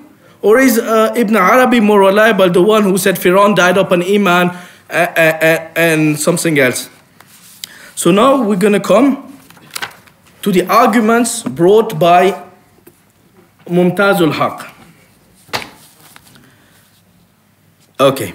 He said, he quoted the saying of Allah subhanahu wa ta'ala, وَلَقَدْ خَلَقْنَا الْإِنسَانَ وَنَعْلَمُ مَا تُوَسْوِسُ بِهِ نَفْسُهُ وَنَحْنُ أَقْرَبُ إِلَيْهِ مِنْ حَبْلِ الْوَرِيدِ. This is in Surah Qaf, verse 16. Allah subhanahu wa ta'ala, it is saying, and we are nearer to him than in his jugular vein. So he's saying Allah is nearer to the jugular vein, meaning he is present everywhere. He's there. So again, I'm going to quote from, and I'm going to let the Deobandi themselves decide if the tafsir done by Mumtaz al-Haq is an orthodox, traditional tafsir. The Mufti Muhammad Shafi, in his Ma'arif al-Quran, volume 8, page 156 of the English translation, says, the closeness in this verse by consensus of scholars refers to nearness in terms of all-encompassing knowledge. He said the nearness, the proximity here, according to all scholars, it is proximity referring to knowledge, not in terms of physical closeness. In this manner, the verse means that Allah's power and knowledge has so encompassed man from within, and without that, his power and knowledge is nearer than his jugular vein. So this is not my explanation. This is the explanation of Chief Justice Muhammad Shafi, the father of Taqi Uthmani. Then after this, he mentioned some Sufi explanation of Sufi, Jalaluddin Rumi and others, that also the Sufi said that some Sufis have a special link with Allah which cannot be explained. But he said this is only for those who worship a lot. So we don't believe in this kind of belief. But first he mentioned the saying of the scholars, then he went on to mention the saying of, like he called them, Tafsir Mazari and Jalaluddin Rumi. But he said, we have learned earlier the interpretation of the majority of the commentators that it is not a physical proximity, but rather the all-encompassing full and complete knowledge of Allah.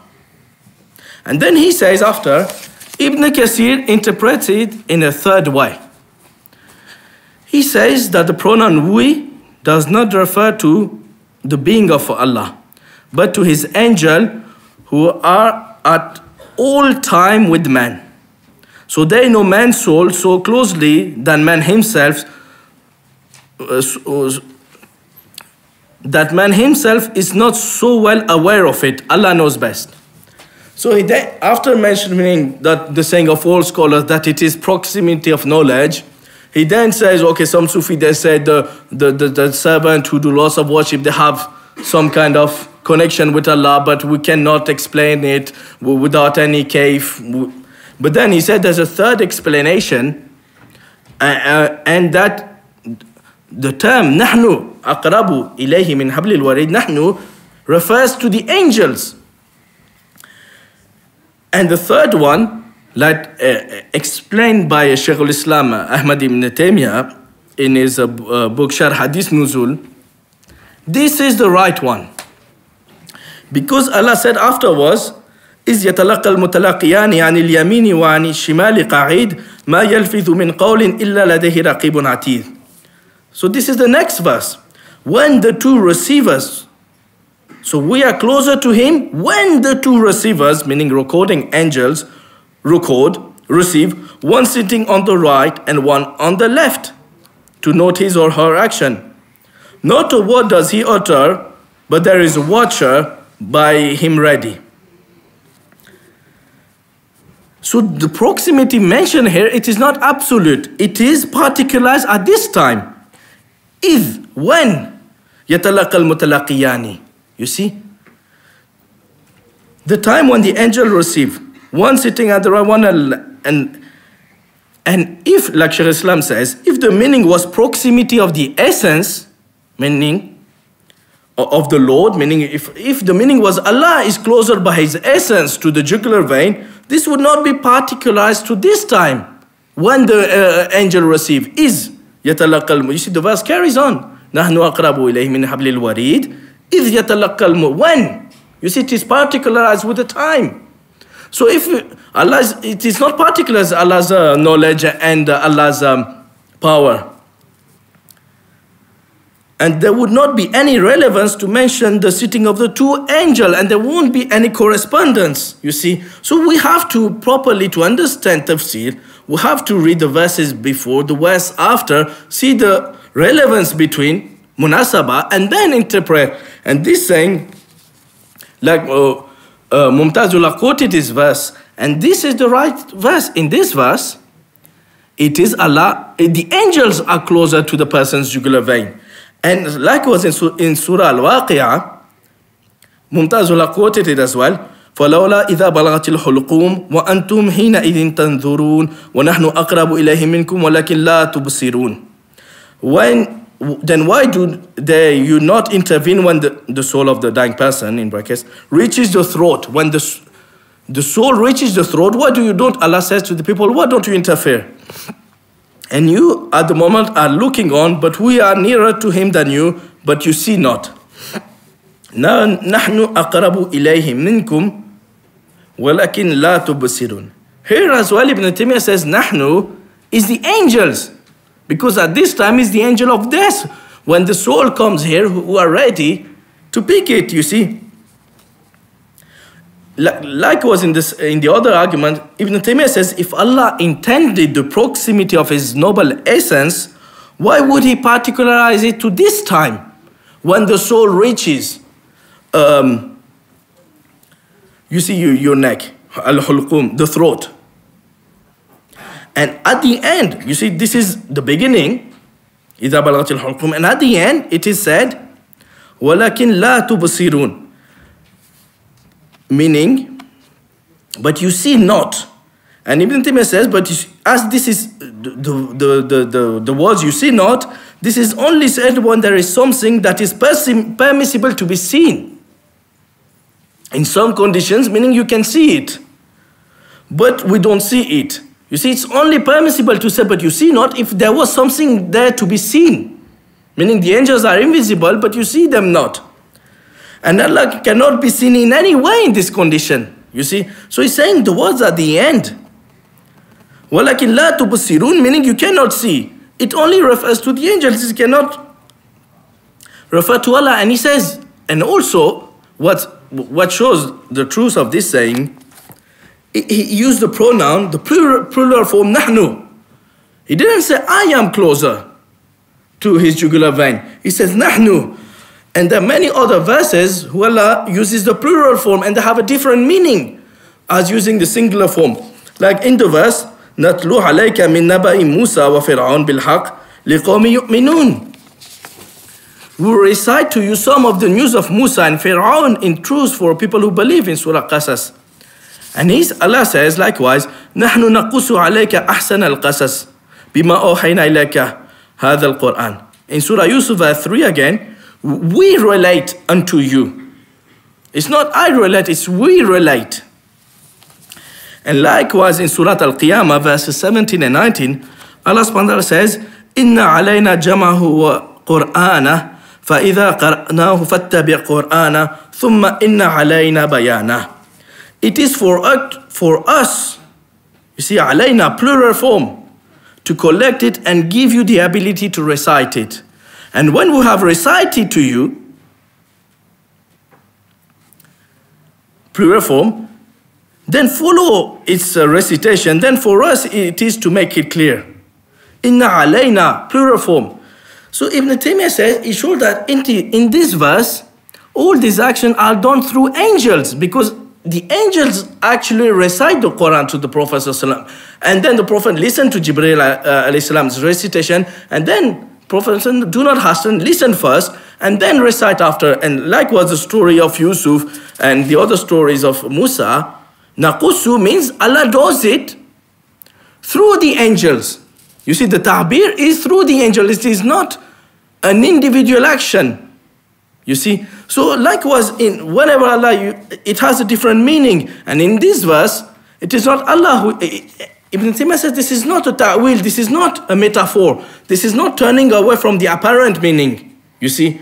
Because the apparent meaning, here, this is the apparent meaning, because not only it is indicated by the context, but it is also in Arabic, when you do it through someone, and you say, we did it, but through the angel, this is correct, you see. This is not a ta'wil. People say, oh, but this is a ta'wil. This is not a ta'wil. What Ibn Taymiyyah explains in his book is if the Arabic language supports a meaning, it is not a ta'wil.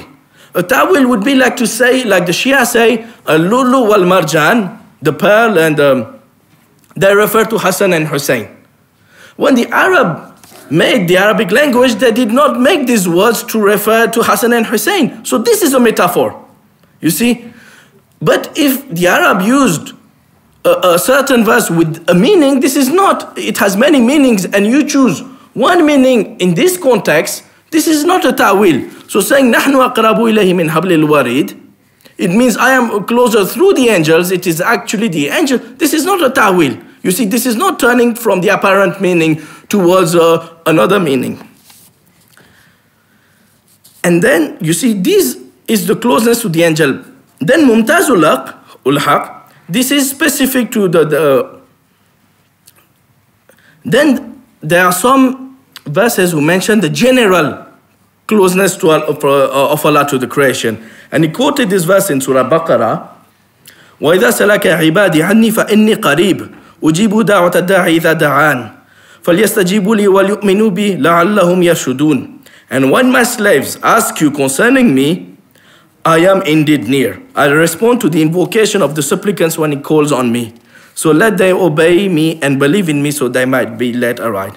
So Mumtazul Haq said, I am Qareeb, meaning I am there. I am there. When you invoke me, I am. This is not the meaning of this verse. Likewise, it is narrated in the two Sahih, verily you are not invoking one who is deaf or absent. You are only invoking one who hears and is near. Because people were invoking loudly, the Prophet said, you are not invoking someone who's deaf or absent. You are invoking one who hears and is near. He whom you are supplicating is nearer to any one of you than the neck of his camel. So here again, Ibn Taymiyyah says, some of the Salaf, they said in these verses, وَإِذَا سَأَلَكَ عِبَادِي فَإِنِّي قَرِيبٌ, it is proximity of knowledge. You see, they said some said this, but Ibn Taymiyyah said this is the wrong interpretation, but some said this. And there are some of them, they said,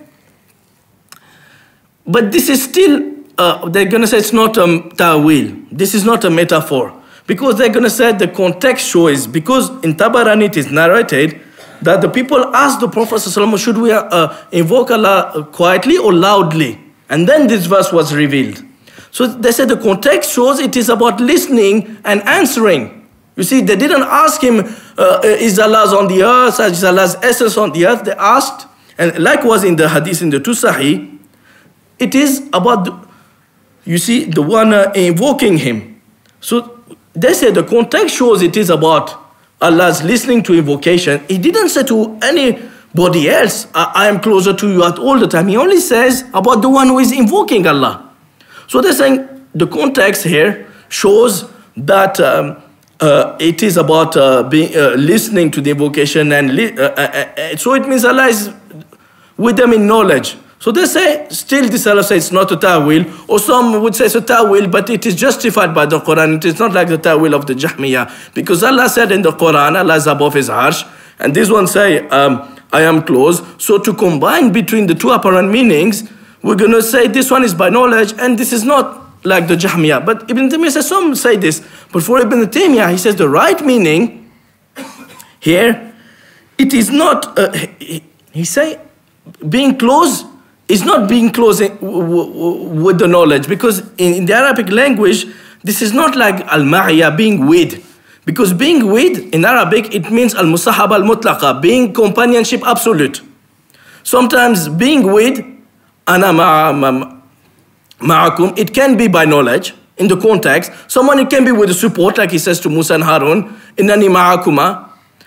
And sometimes it can be for physical unity. But in the Arabic language, the word ma'a, it has all this meaning. You see, and then the context shows if the meaning implied is by the knowledge, like the Salaf explained, we've seen before. You see, when Allah said, ma'akum, aynama kuntum, it means with his knowledge. Sometimes it means with his support. And sometimes in the Arabic language, ma'a can mean physically there.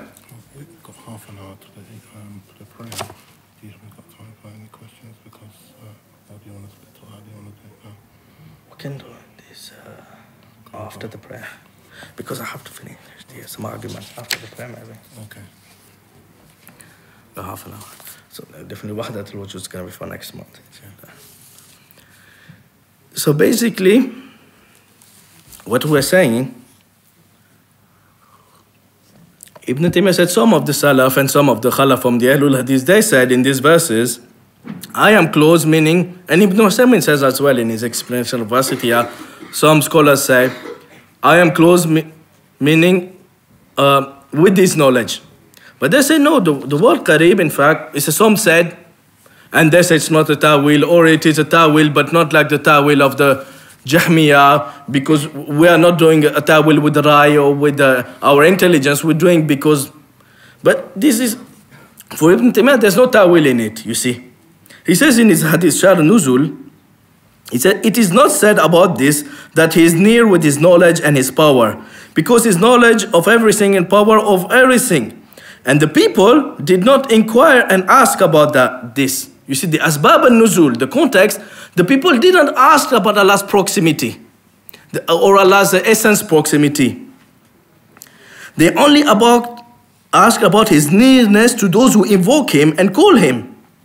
You see, and then Ibn Taymiyyah says, this is because Allah is close to the heart of the one who invokes him. He is thus nearer to him than the neck of his camel.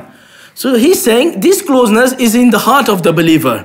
When the believer calls, this is what the Prophet said in hadith, the closest someone is in prayer, is in sujood, the closest to Allah. So this closeness is the closeness it's not the physical closeness of Allah, it is the closeness in the one who invokes Allah in his heart. When he remembers Allah, Allah is closest to him as well, when out of remembrance.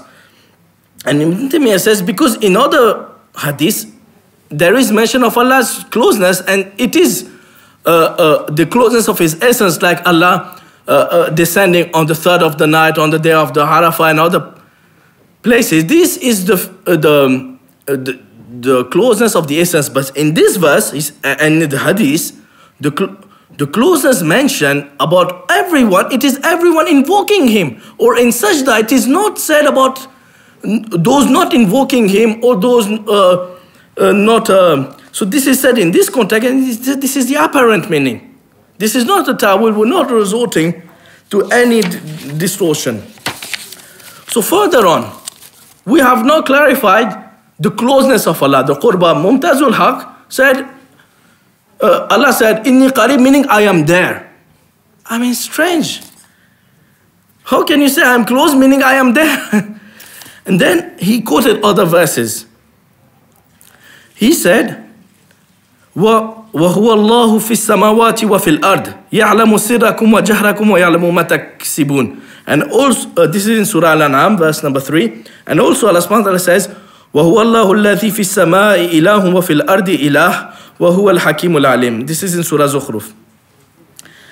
So in the first one, Allah says, وَهُوَ اللَّهُ فِي السَّمَاوَاتِ وَفِي الْأَرْضِ. He's Allah in the heavens and on the earth. يَعْلَمُ سِرَّكُمْ. He knows what you conceal and what you reveal. And he knows what you earn. Again, I'm going to quote Mufti Muhammad Shafi in his Ma'arif al-Quran, 3rd volume, page 301. I invite the Deobandi layman to Google this and take this from the great scholar.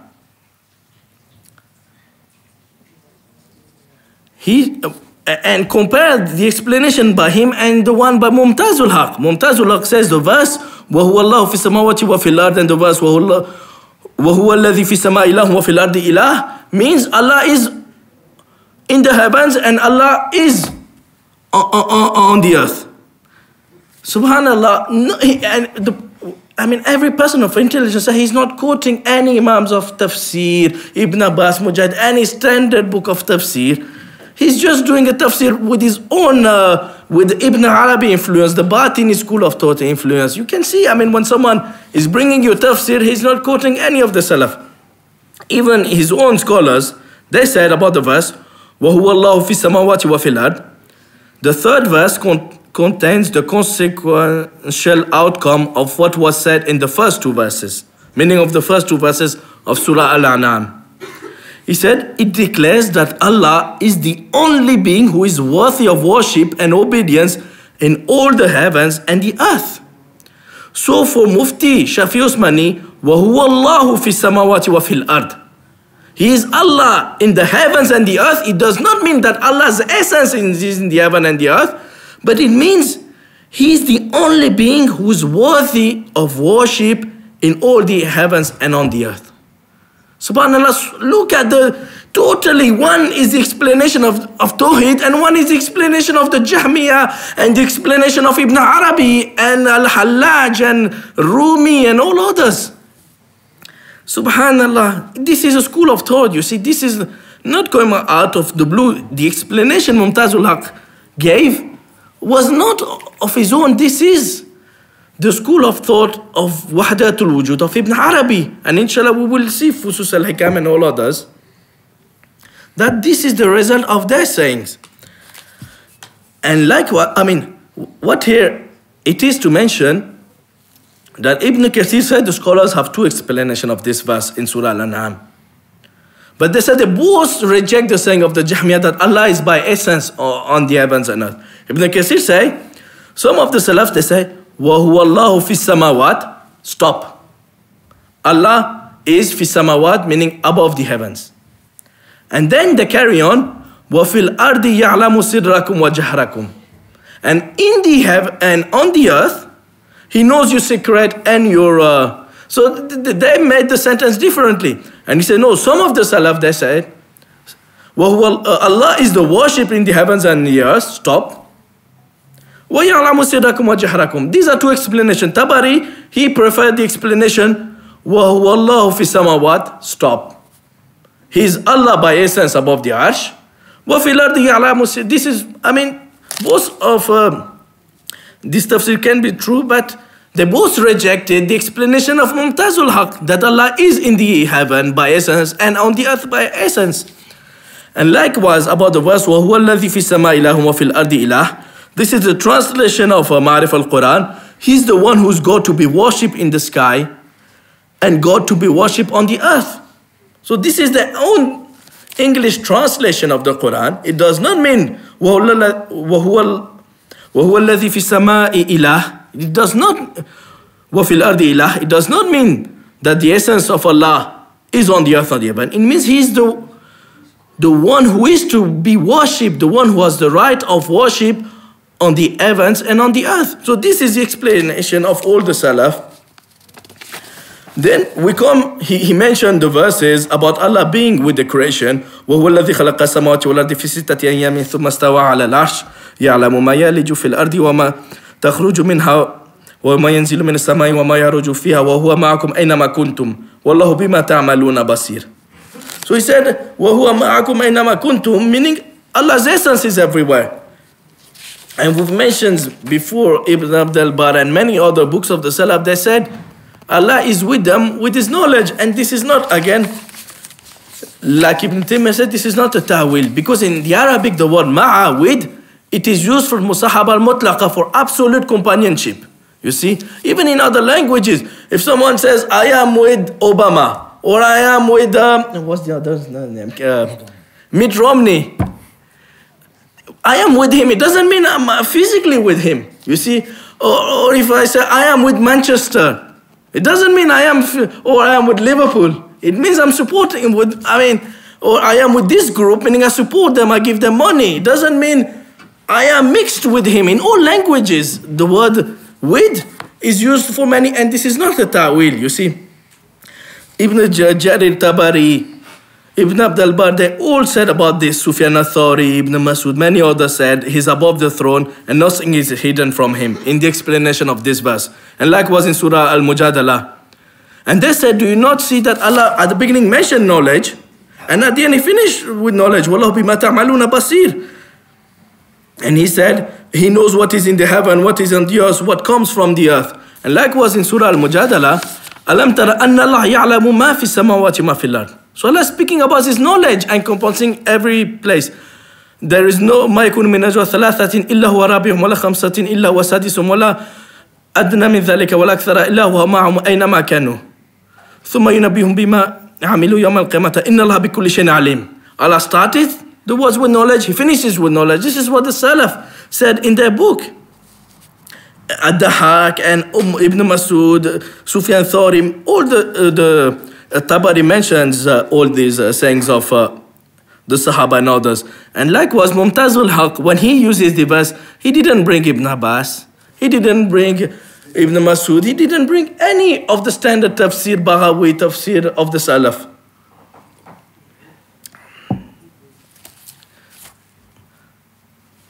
now we have two more verses. He says, Mumtaz quoted the verse, وَلِلَّهِ الْمَشْرِقِ وَالْمَغْرِبِ. To Allah belongs the east and the west.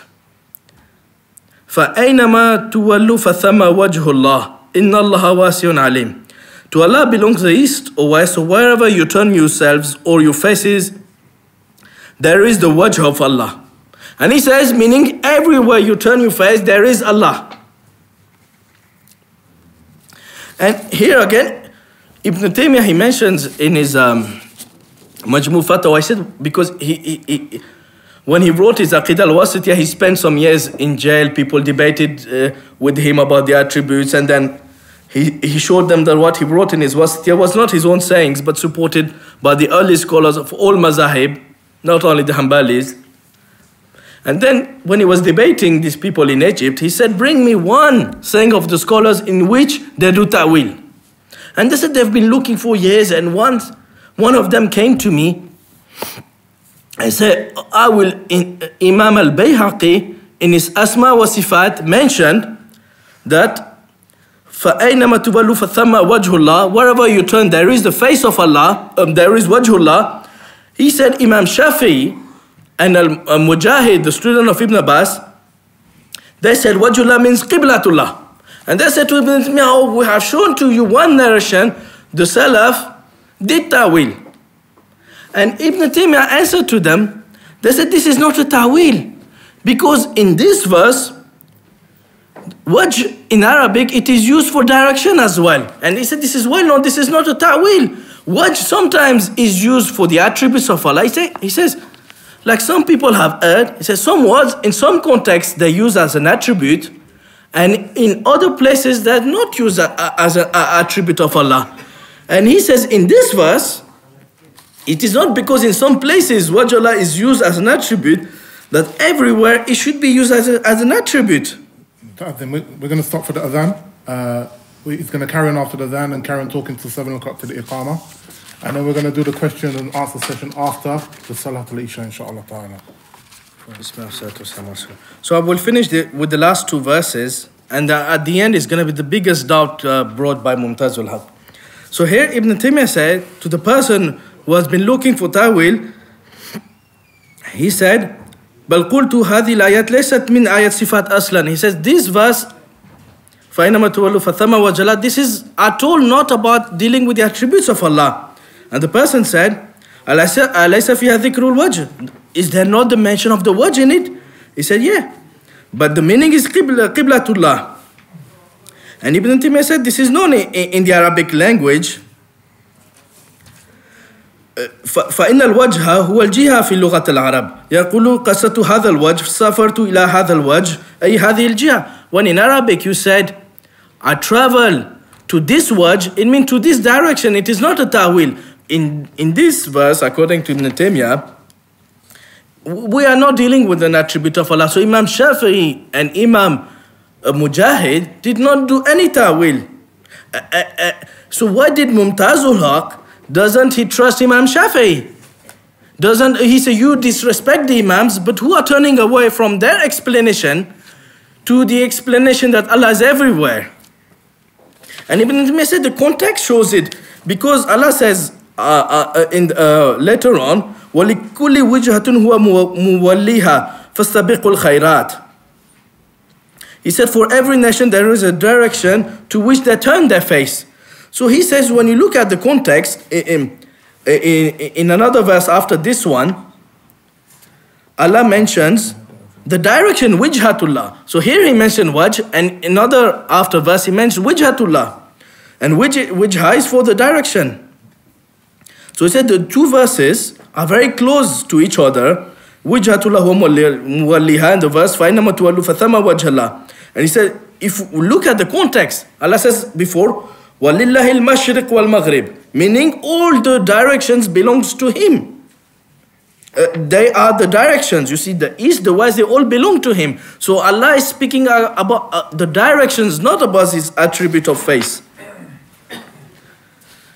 And He says that this attribution here, Qiblatullah, Wajhullah, it is an idafat tashrif, meaning it is like saying the house of Allah and the camel of Allah. It is attributing to him all the direction they belong to Allah. And here he said Qiblatullah, Wajhullah means the direction of Allah. It is attribute to Allah, but it is not an attribute. It is like saying the house of Allah or the camel of Allah.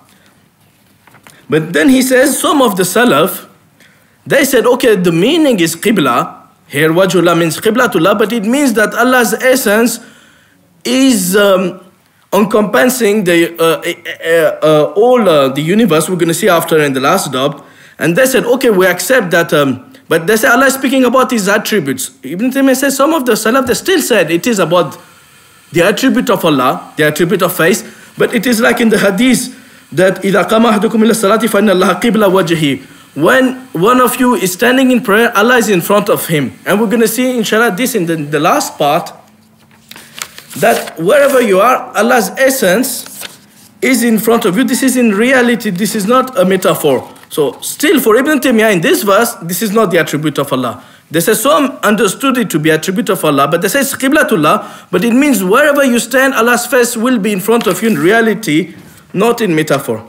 So I'm coming now to the last point, and it is Mumtazul Haq make a circle like this. And he said, the Salafi, they say Allah is above the Arsh. The one who is on this side of the Arsh, he's going to be pointing at this side.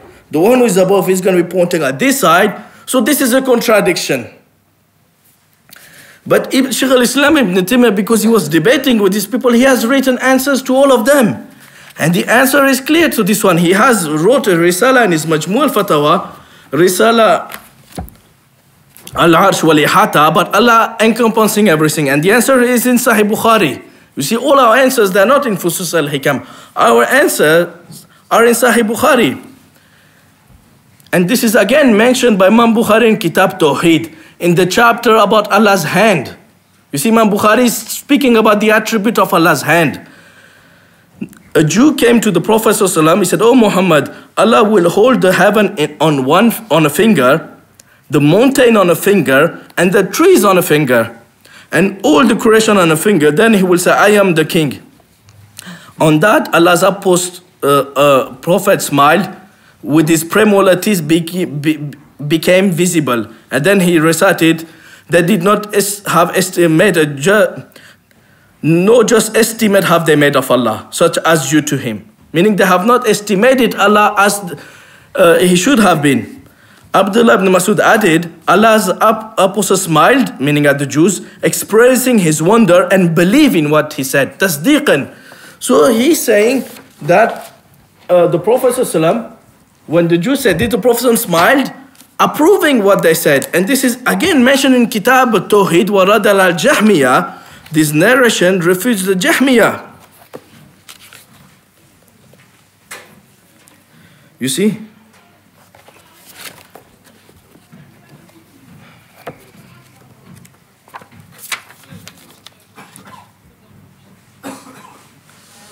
إِنَّ اللَّهَ يَمْسِكُ السَّمَوَاتِ عَلَى إِصْبَعٍ وَالْأَرْضِينَ عَلَى إِصْبَعٍ وَالْجِبَالَ عَلَى إِصْبَعٍ وَالشَّجَرَ إِصْبَعٍ وَالْخَلَائِقَ عَلَى إِصْبَعٍ ثُمَّ يَقُولُ أَنَا الْمَلِكُ فَضَحِكَ رسول الله صلى الله عليه وسلم حتى بدت نواجذه ثم قرأ وما قدر الله حق قدره.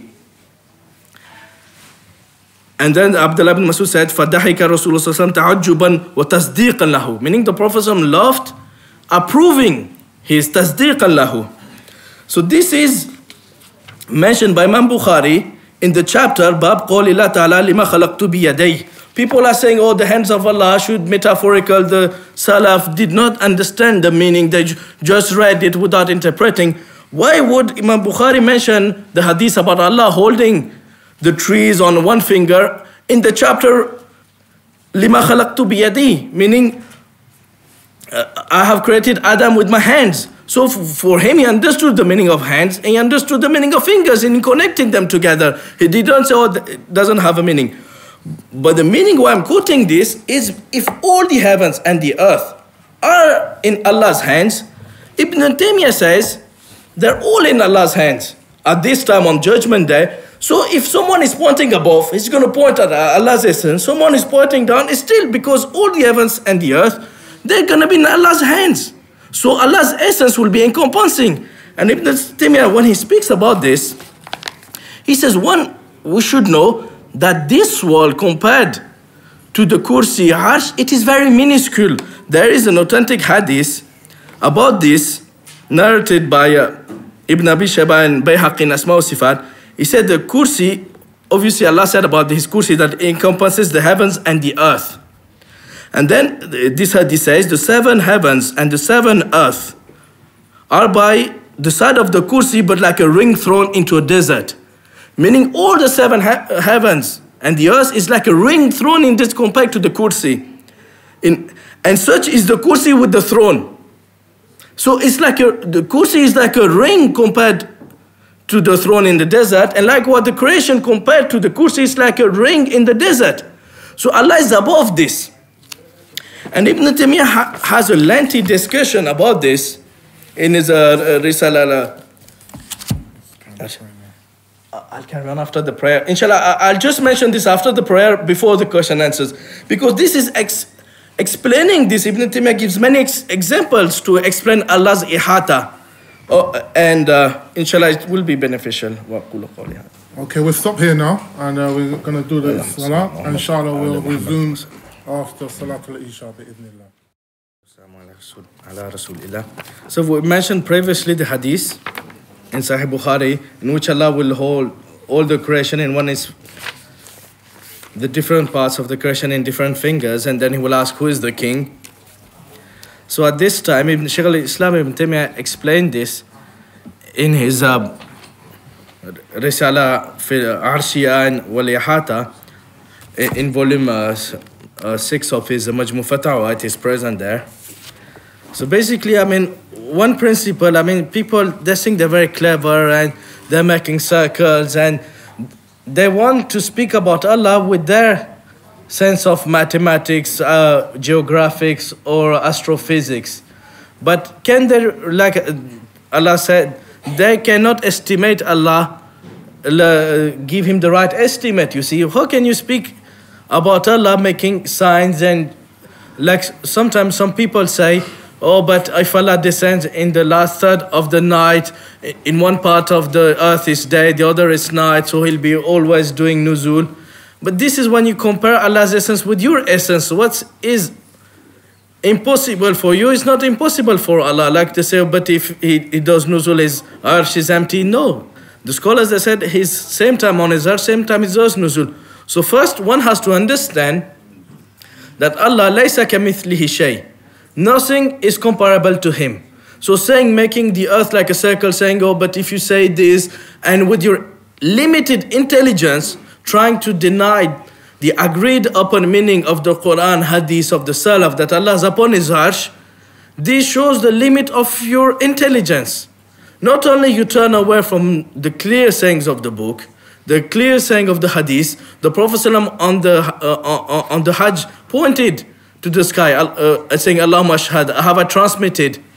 You deny all these texts, all the sayings of the Salaf, of even the Hanafis, of Imam Tahawi, just because of your limited intelligence, making a circle saying, oh, but if Allah is the one who is on this side of the earth is pointing, is this side, but if Allah on the other is pointing, this is ridiculous. And this has been answered by Shaykh al-Islam Ibn Taymiyyah, because he's been debating, and all these doubts, they're ancient, you see, they're not new. He said in his Majmu' Fatawa, what Quran and Hadith show is that if Allah wants, he holds, meaning the heavens and the earth, as he would do it on Judgment Day, and if he wants, he doesn't do it. He's capable of doing it. This is on Judgment Day. He will hold the heaven and earth in this manner. You see, Imam Bukhari, he mentioned this hadith about Allah holding the heavens and the earth in his hand in Kitab Tawhid wa Radal al-Jahmiyah, and in the chapter of Allah's hand. So for him, he understood the meaning of hand, and he understood that his hand had fingers, and Allah will hold the creation in this finger. So Ibn Taymiyyah says, Allah will definitively, it is told by Quran and Hadith that Allah will hold the heaven and earth in his hand. But before he's capable of it, and he can hold it in a different manner, in any way. So when this is possible on Judgment Day, that Allah is holding everything in his heaven and earth, so someone who's pointing on this side of the earth, Allah is going to still be above the first heaven, second, third, and the one who is above is still, because Allah's hand is encompassing all the creation, but separated from it and outside from it. It's not mixed with it. So Ibn Taymiyyah said,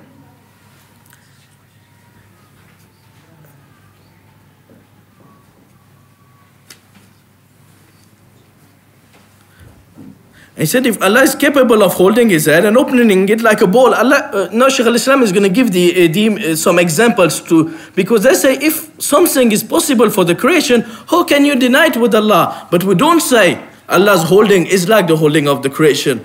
But what he wants to say, what you see as a contradiction is not a contradiction for the creation. وَلِلَّهِ الْمَثَلُ الْأَعْلَى. Allah has the highest example. We don't say it is like him.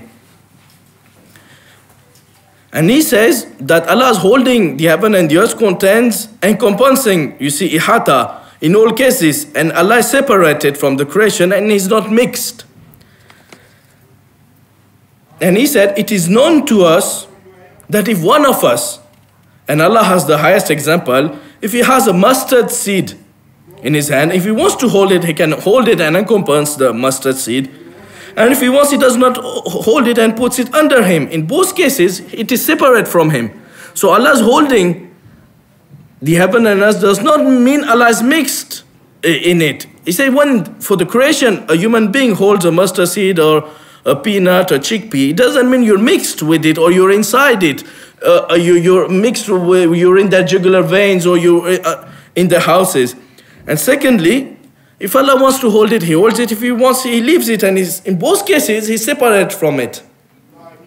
He says, if the arsh at all time, Allah didn't say if it is, the kursi is encompassing all the heavens and the earth, but if the arsh is encompassing from all sides, and Allah is above it, encompassing at all time, some people objected to Ibn Taymiyyah, why is seeking Allah above and not below or right or left? Why do you then seek Allah above? Because if you seek Allah below, Ibn Taymiyyah said, no, this is wrong.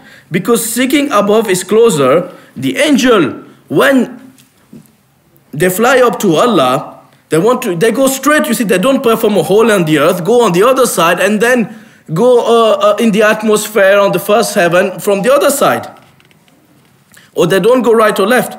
And he said, if someone seeks Allah left or below with the meaning of ulu, meaning he's seeking Allah below, but with the meaning that above the earth on the other side and millions and millions, he's seeking Allah below or right or left. It is like someone who comes from Morocco, Maghreb, from this side, and he wants to do Hajj, but he first goes to Khorasan, to Iran, and then he goes to Mecca. He says this seeking of Allah is not correct. It is incomplete and against fitrah. This is opposing fitrah because the seeker seeks his beloved from the closest way. If someone turns to Allah from a longer way and he turns away from the closest way, his desire is not correct. And this contradicts its fitrah. You see, he has gathered two opposite desires. His desire to seek Allah and he then seeking it from a further way, it's contradicting it.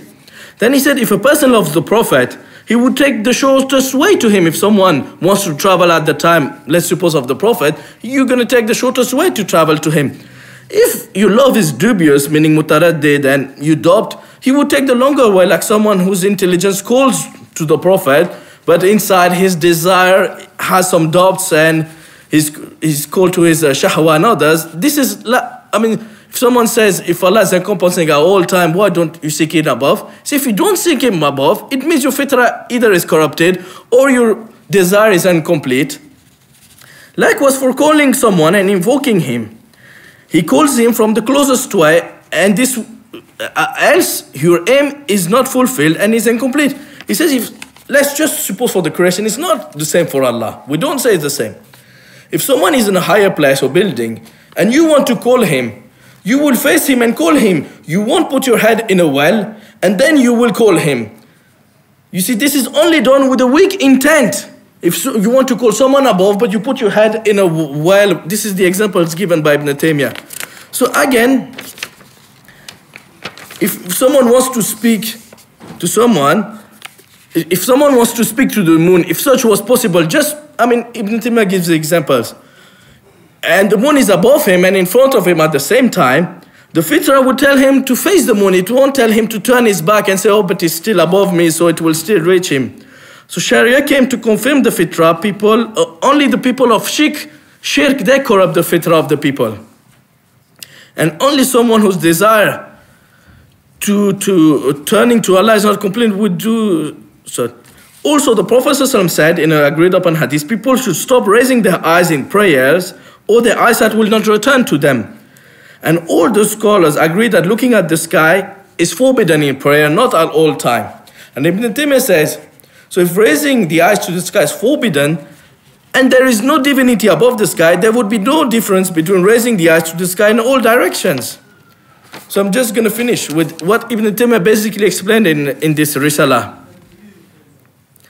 Then, if people say, oh, but because Ibn Taymiyyah spoke before that the heavens and the earth, what the Quran hadith said, they're spherical. You see, the first heaven, second heaven above. This is what has been said, he said, by the scholars of the Salaf and others. The kursi is encompassing the heaven and the earth. But for the arsh, we don't know its exact shape. There's a hadith in Abu Dawood I've quoted saying it has the shape of a dome, but it is weak. But there are other texts showing that it is. But if the arsh is spherical, someone will say, but what you are implying is Allah himself is spherical. And Ibn Taymiyyah says, no. He says if someone has a chickpea in his hand or a boy is playing with a ball in his hand, it's just for an example for the creation. Does it mean that the boy or yourself in the chickpea, you're spherical? He says, so how can you say Allah is spherical? So these are all the Ibn Taymiyyah clarified this, that Allah is above the seven heavens. On the day of judgment, he will definitively hold the heavens and the earth in his hands, like told by the Prophet ﷺ, and like Imam Bukhari used his narration to refute the Jahmiyah, and seeking him on that time. And before, we don't know, but if we suppose the arsh is encompassing and Allah's essence is encompassing all the time, this would refute Mumtazul Haq's claim. How can they just make some claims and deny what is, agreed upon by Kitab Sunnah, by the fitrah, and even their small making circles, this does not oppose it. So definitively, Allah is above. For the one who is on this side of the earth, Allah is still above him. For the one who is on the other side, Allah is still going to be above him. How can you say because this is impossible for human body, so it will be impossible for Allah? Like saying, oh, but if Allah descends the third part of the night and one country is day and the other is night, how can he do? This is because you're comparing Allah to the creation. You're saying for Allah, for the creation, it's impossible to be. When we say he's above, his direction is ulu. It's not. You see, we said the direction Allah is above the heavens and the earth, above the direction, absolute aboveness. We don't say he's only above here and not above there. So this is how Ibn Taymiyyah refuted them, and this is clear for for whoever Allah has given intelligence. And inshallah, so we will stop here for the lecture. Allahumma salli ala Muhammadin wa ala ali Muhammad. كما صليت على إبراهيم وعلى آل إبراهيم إنك حميد مجيد. And inshallah, if Allah gives us life and strength, we will carry on and show the real creed of these people of Ibn Arabi. They say, Ismail Haqqi, they say because Allah is present everywhere, those who worship idols only worship Allah. Those who worship calf only, they all go to paradise. Allah is in the human being. Human being saying, I am Allah Haqq. This is true. Allah is present everywhere. And this is what we will see, inshallah, in a further lecture. It's a lengthy topic, but in this topic, I just wanted to refute all the arguments of Mumtazul Haqq and clarify, for the Deobandi layman, for them to ponder why Mufti Shafi Usman is giving this tafsir, why Mumtazul Haqq is giving this, why the Salaf, Imam Bukhari, Tirmizi, Abu Dawood, they say Allah fawqa arshihi, ilmuhu wa qudratu fi kulli makan, and why Mumtazul Haqq says no, and why, the Salaf, they use the expression ba'inan an khalqihi or bizatihi. So we just invoke Allah to guide us, and also the Deobandi layman for them, so they can reflect and abandon the taqlid of the elders and come to the way of the Salaf, of the way of Tawheed and Sunnah. Wa qulu qawli hadha. We're going to have to share the microphone. No problem. Okay, we're going to go through some of the questions that we got here quickly. The first question is Zahid al-Kawthari a Deobandi? Is al-Kawthari still alive now? And is he a follower of Ibn Arabi? Basically, Zahid al-Kawthari, he's not a Deobandi scholar. But he's one of the Turkmen country from Asia. He's a Hanafi scholar, but his ta'assub for the Hanafi mazhab, the way he would insult the other, it is similar to the school of Deoband. He will do all these strange explanations to reject authentic hadith, and he would be a Sufi Naqshbandi, like them. The Deobandi, they're Naqshbandi and Chishti. So obviously he would come openly and insult the Imams. You see, of telling Imam Malik is criminal, Hafiz ibn Hajar will go to prostitute, Daraqutni and others, they are Mujassim, they are anthropomorphist and whatever.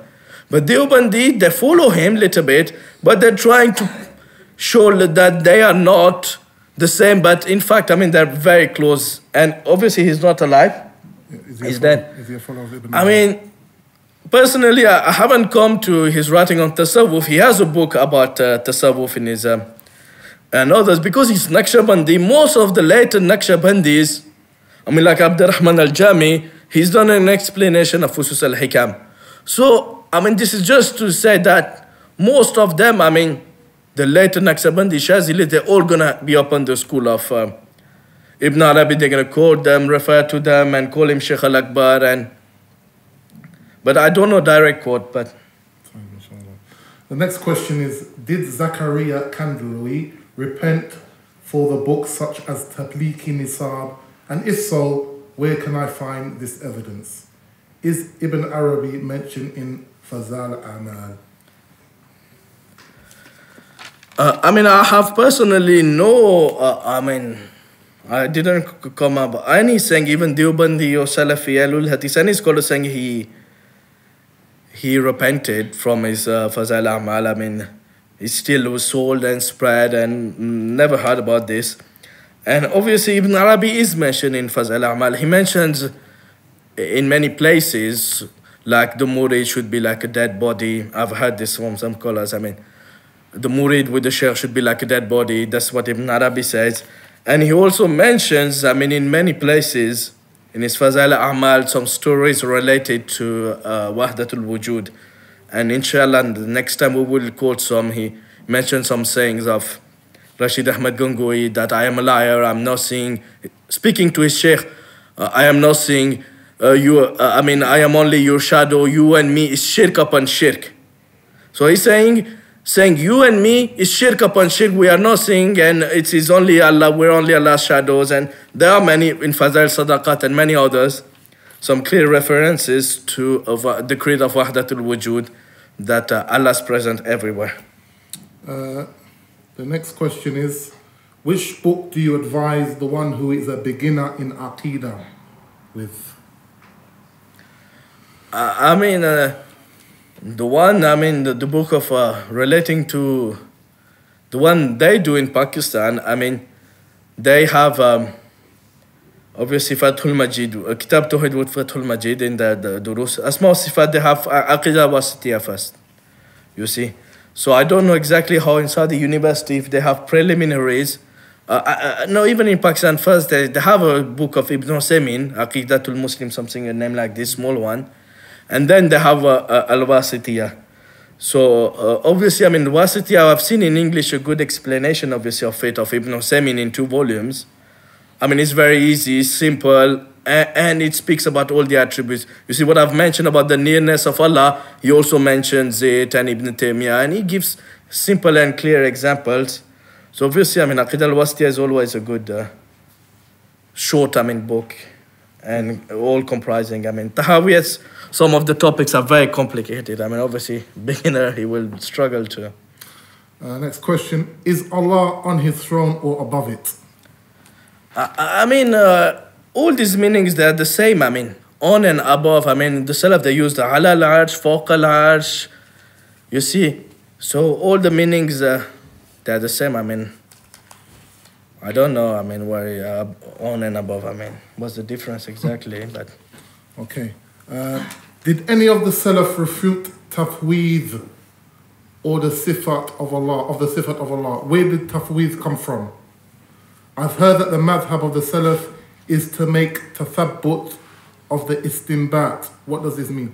Can you explain all of these terminologies? Yeah, basically, the tafweed, this is what the later scholars, they said the Salaf did tafweed, meaning they said, don't do ta'wil. Like Imam Tirmizi in his Sunan, he say, it is the Jahmiyyah, they say the hand of Allah means the power of Allah. And then he mentioned Isaac ibn Rahawai saying, no, we do not say that the hand of Allah is the power of Allah. It is like Allah's hearing, seeing. We do not say, he said tashbih, meaning anthropomorphism, is only to say that Allah's hand is like the hand of the creation, like to say Allah's hearing and seeing is like the creation's hearing and seeing. So basically, the Salaf, they mentioned the attributes and they denied in their books that we do not say the hand of Allah means the power of Allah. But some of them, they said, oh, but they just forbade ta'wil, but they left the meaning, they didn't give any meaning. So the hand of Allah, they didn't know what it means. Well, you can see, if they didn't understand, why would Imam Bukhari in the chapter of the hand of Allah mention the hadith of Allah holding the heaven and earth on his fingers? So obviously they understood the meaning of what the hand is. It is known to anybody, you see. The hand of Allah has fingers, but it is not like the hand of the creation, you see. So the Salaf didn't do tafweed of it. They didn't say, I don't know what the meaning is. Obviously, people who say the Salaf did tafweed, do you then say that Allah, because Isaac ibn Rahawai, like mentioned in Sunan Tirmizi, he linked the attribute of hand to the attribute of hearing and seeing. He say for hearing and seeing, it is the same with Allah's attribute of hand. So the people who say the Salaf did tafweed of the sifat, do they mean as well that they didn't know what seeing and hearing means? That when they speak about Allah, was Sami'ul Basir? No, we don't know what it means. So this is, totally illogical. This is attributing ignorance to the Salaf. Maybe you, Shuyukh, Ibn Arabi and others, kuffar, apostate, halaj, they're ignorant. But our Aslaf, our pious ancestors, they were not ignorant of the meanings. And they used this hadith, Ibn Majah, Abu Dawood, the hadith of Allah's foot, putting his foot on the hell, Allah's attributes of hands, and other attributes, they put them in their books, refuting the Jahmiyyah. You see in the chapters, it's Bab fil Jahmiyyah or Bab fi mankaratil Jahmiyyah. So if they didn't have any meanings, this hadith for them, why would they put them in a refuting someone? Can you refute someone with something you say, I don't know what its meaning is? The people who are saying Salaf do tafweed is totally, illogical. Where's to make that bit of istinbat? Wow, I don't know myself what it is. This bit of the istinbat. Next question is, could you say what Imam Abu Hanifa said about where is Allah? Imam Abu Hanifa, he said himself, but you see, because it is not directly quoted, you see, Imam Dhabi mentioned it in his Kitab al-Ulu. But the only thing is, because it is not directly mentioned in this book, in his own book of Abu Hanifa, you see the people will say, oh, but this is this Nad has this, or the one who wrote this. So basically, Imam Abu Hanifa, there are many narrations in Imam Hafiz Zahabi mentioned from him, and others have mentioned that he also said the same, that if someone says, I don't know where my Lord is, Imam Abu Hanifa say, you are kafir. Oh, you don't know where your Lord is. Allah clearly said Allah is above the heavens, above his earth. And then someone came to him, he said, but if I say Allah is above the arsh, but I don't know if his arsh is above the heavens or on the earth, he said, then you are kafir as well. This saying is well known from Abu Hanifa, and it is quoted by Ibn Abi Layth al-Hanafi in his Sharh Tahawiyah, and many other scholars. But the only reason I haven't quoted, because you see, these people, they're always going to do tashkik, putting doubts and say, oh, but this is not this and that. And unfortunately, if we had some direct books of, like we have of Imam Bukhari, Abu Hanifa direct, but Imam Tahawi says that Allahu muhaytun bi khalqihi wa fawqahu. You see, Allah encompasses Like Ibn Taymiyyah said on the, this is the meaning of ihata, you see. So, encompasses the creation and is above it, encompassing not being mixed with it. Allah subhanahu wa ta'ala encompasses the creation but is above it. So Imam Tahawi, I don't know how, they're still going to find some strange excuses, but he's the highest reference and it is his own book, The question here is, what is the belief of Ahlul Sunnah of where Allah is? All these quotes, I've quoted maybe 4, 5, 6 books of the Salaf. The belief is clear. They say we all agree. Like Imam al-Awza'i said, we used to say when like Imam al-Bayhaqi narrated in a sense most, but we used to say when the Tabi'i were many, that Allah is fawqa sab'a samawat. You see, he didn't report, or some said he's everywhere, some. And this is not, they even agree, they cannot deny it. And like same Abdullah ibn al-Mubarak, it has only great hufaz in it. The one of Abdullah ibn al-Mubarak. When he says, how should we know our Lord? He said, above the earth, separated from it.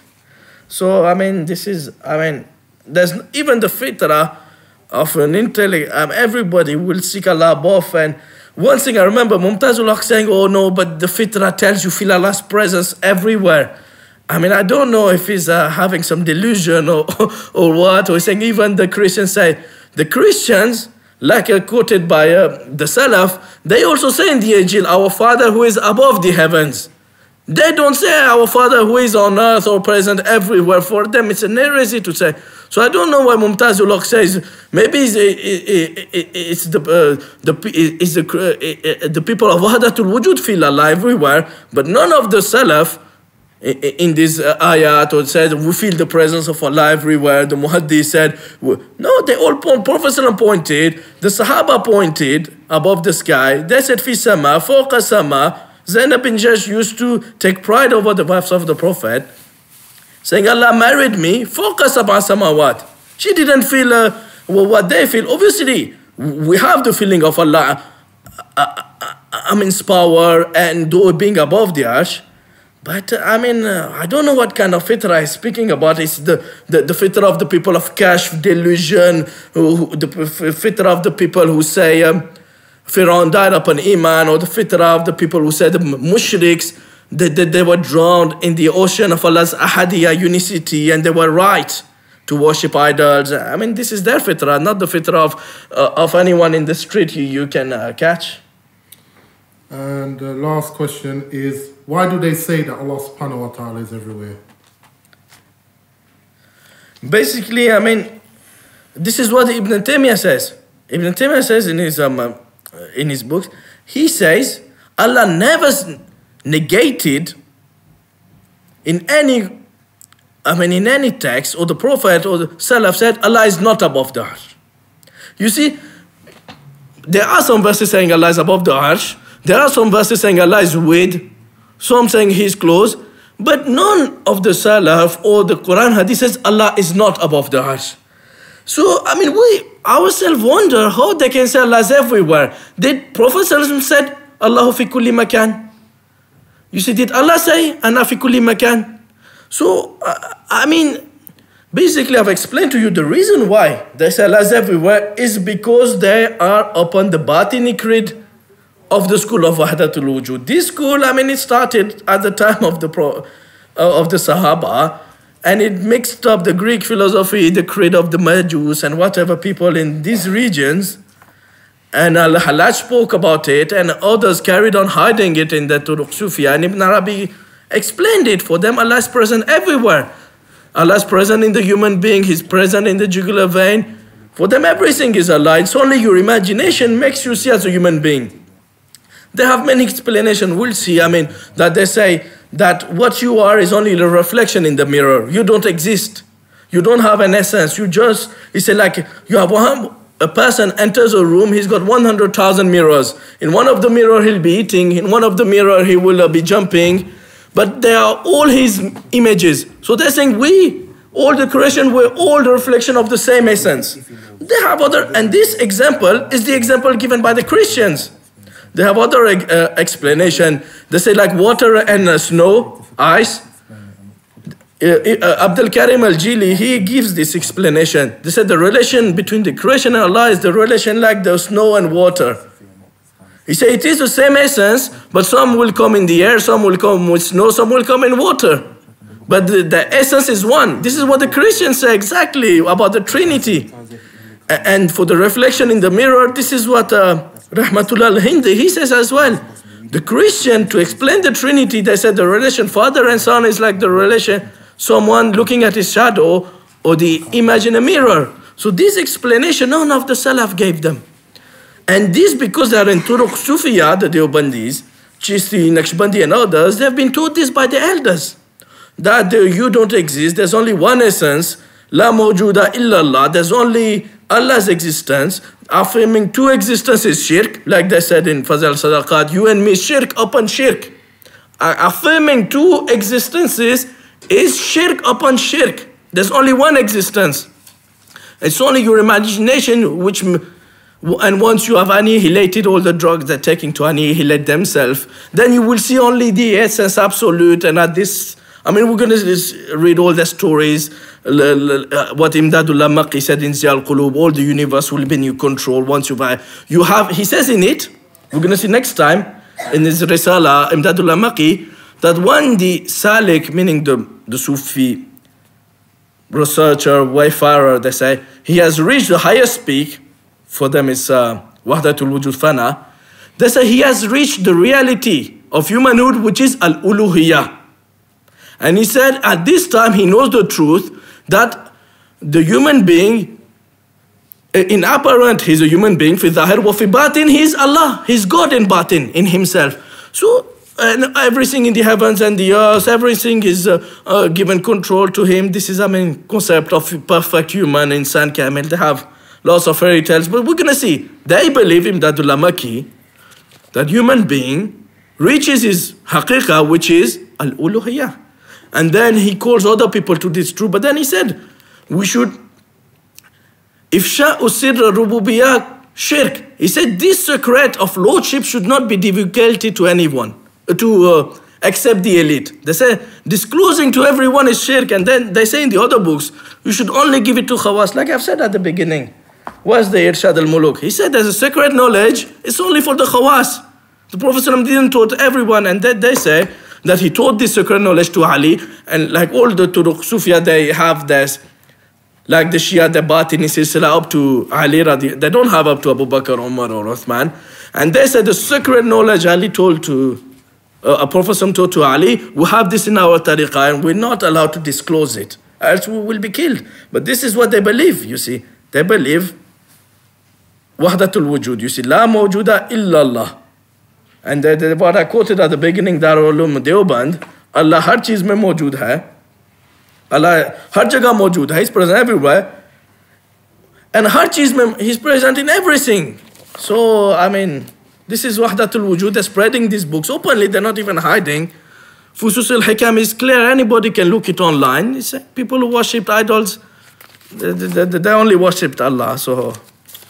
And with that, we'll end the say Jazakallah khair to Ali Hassan Khan. Inshallah, we'll do a part 2 to this lecture sometime in the early part of New Year.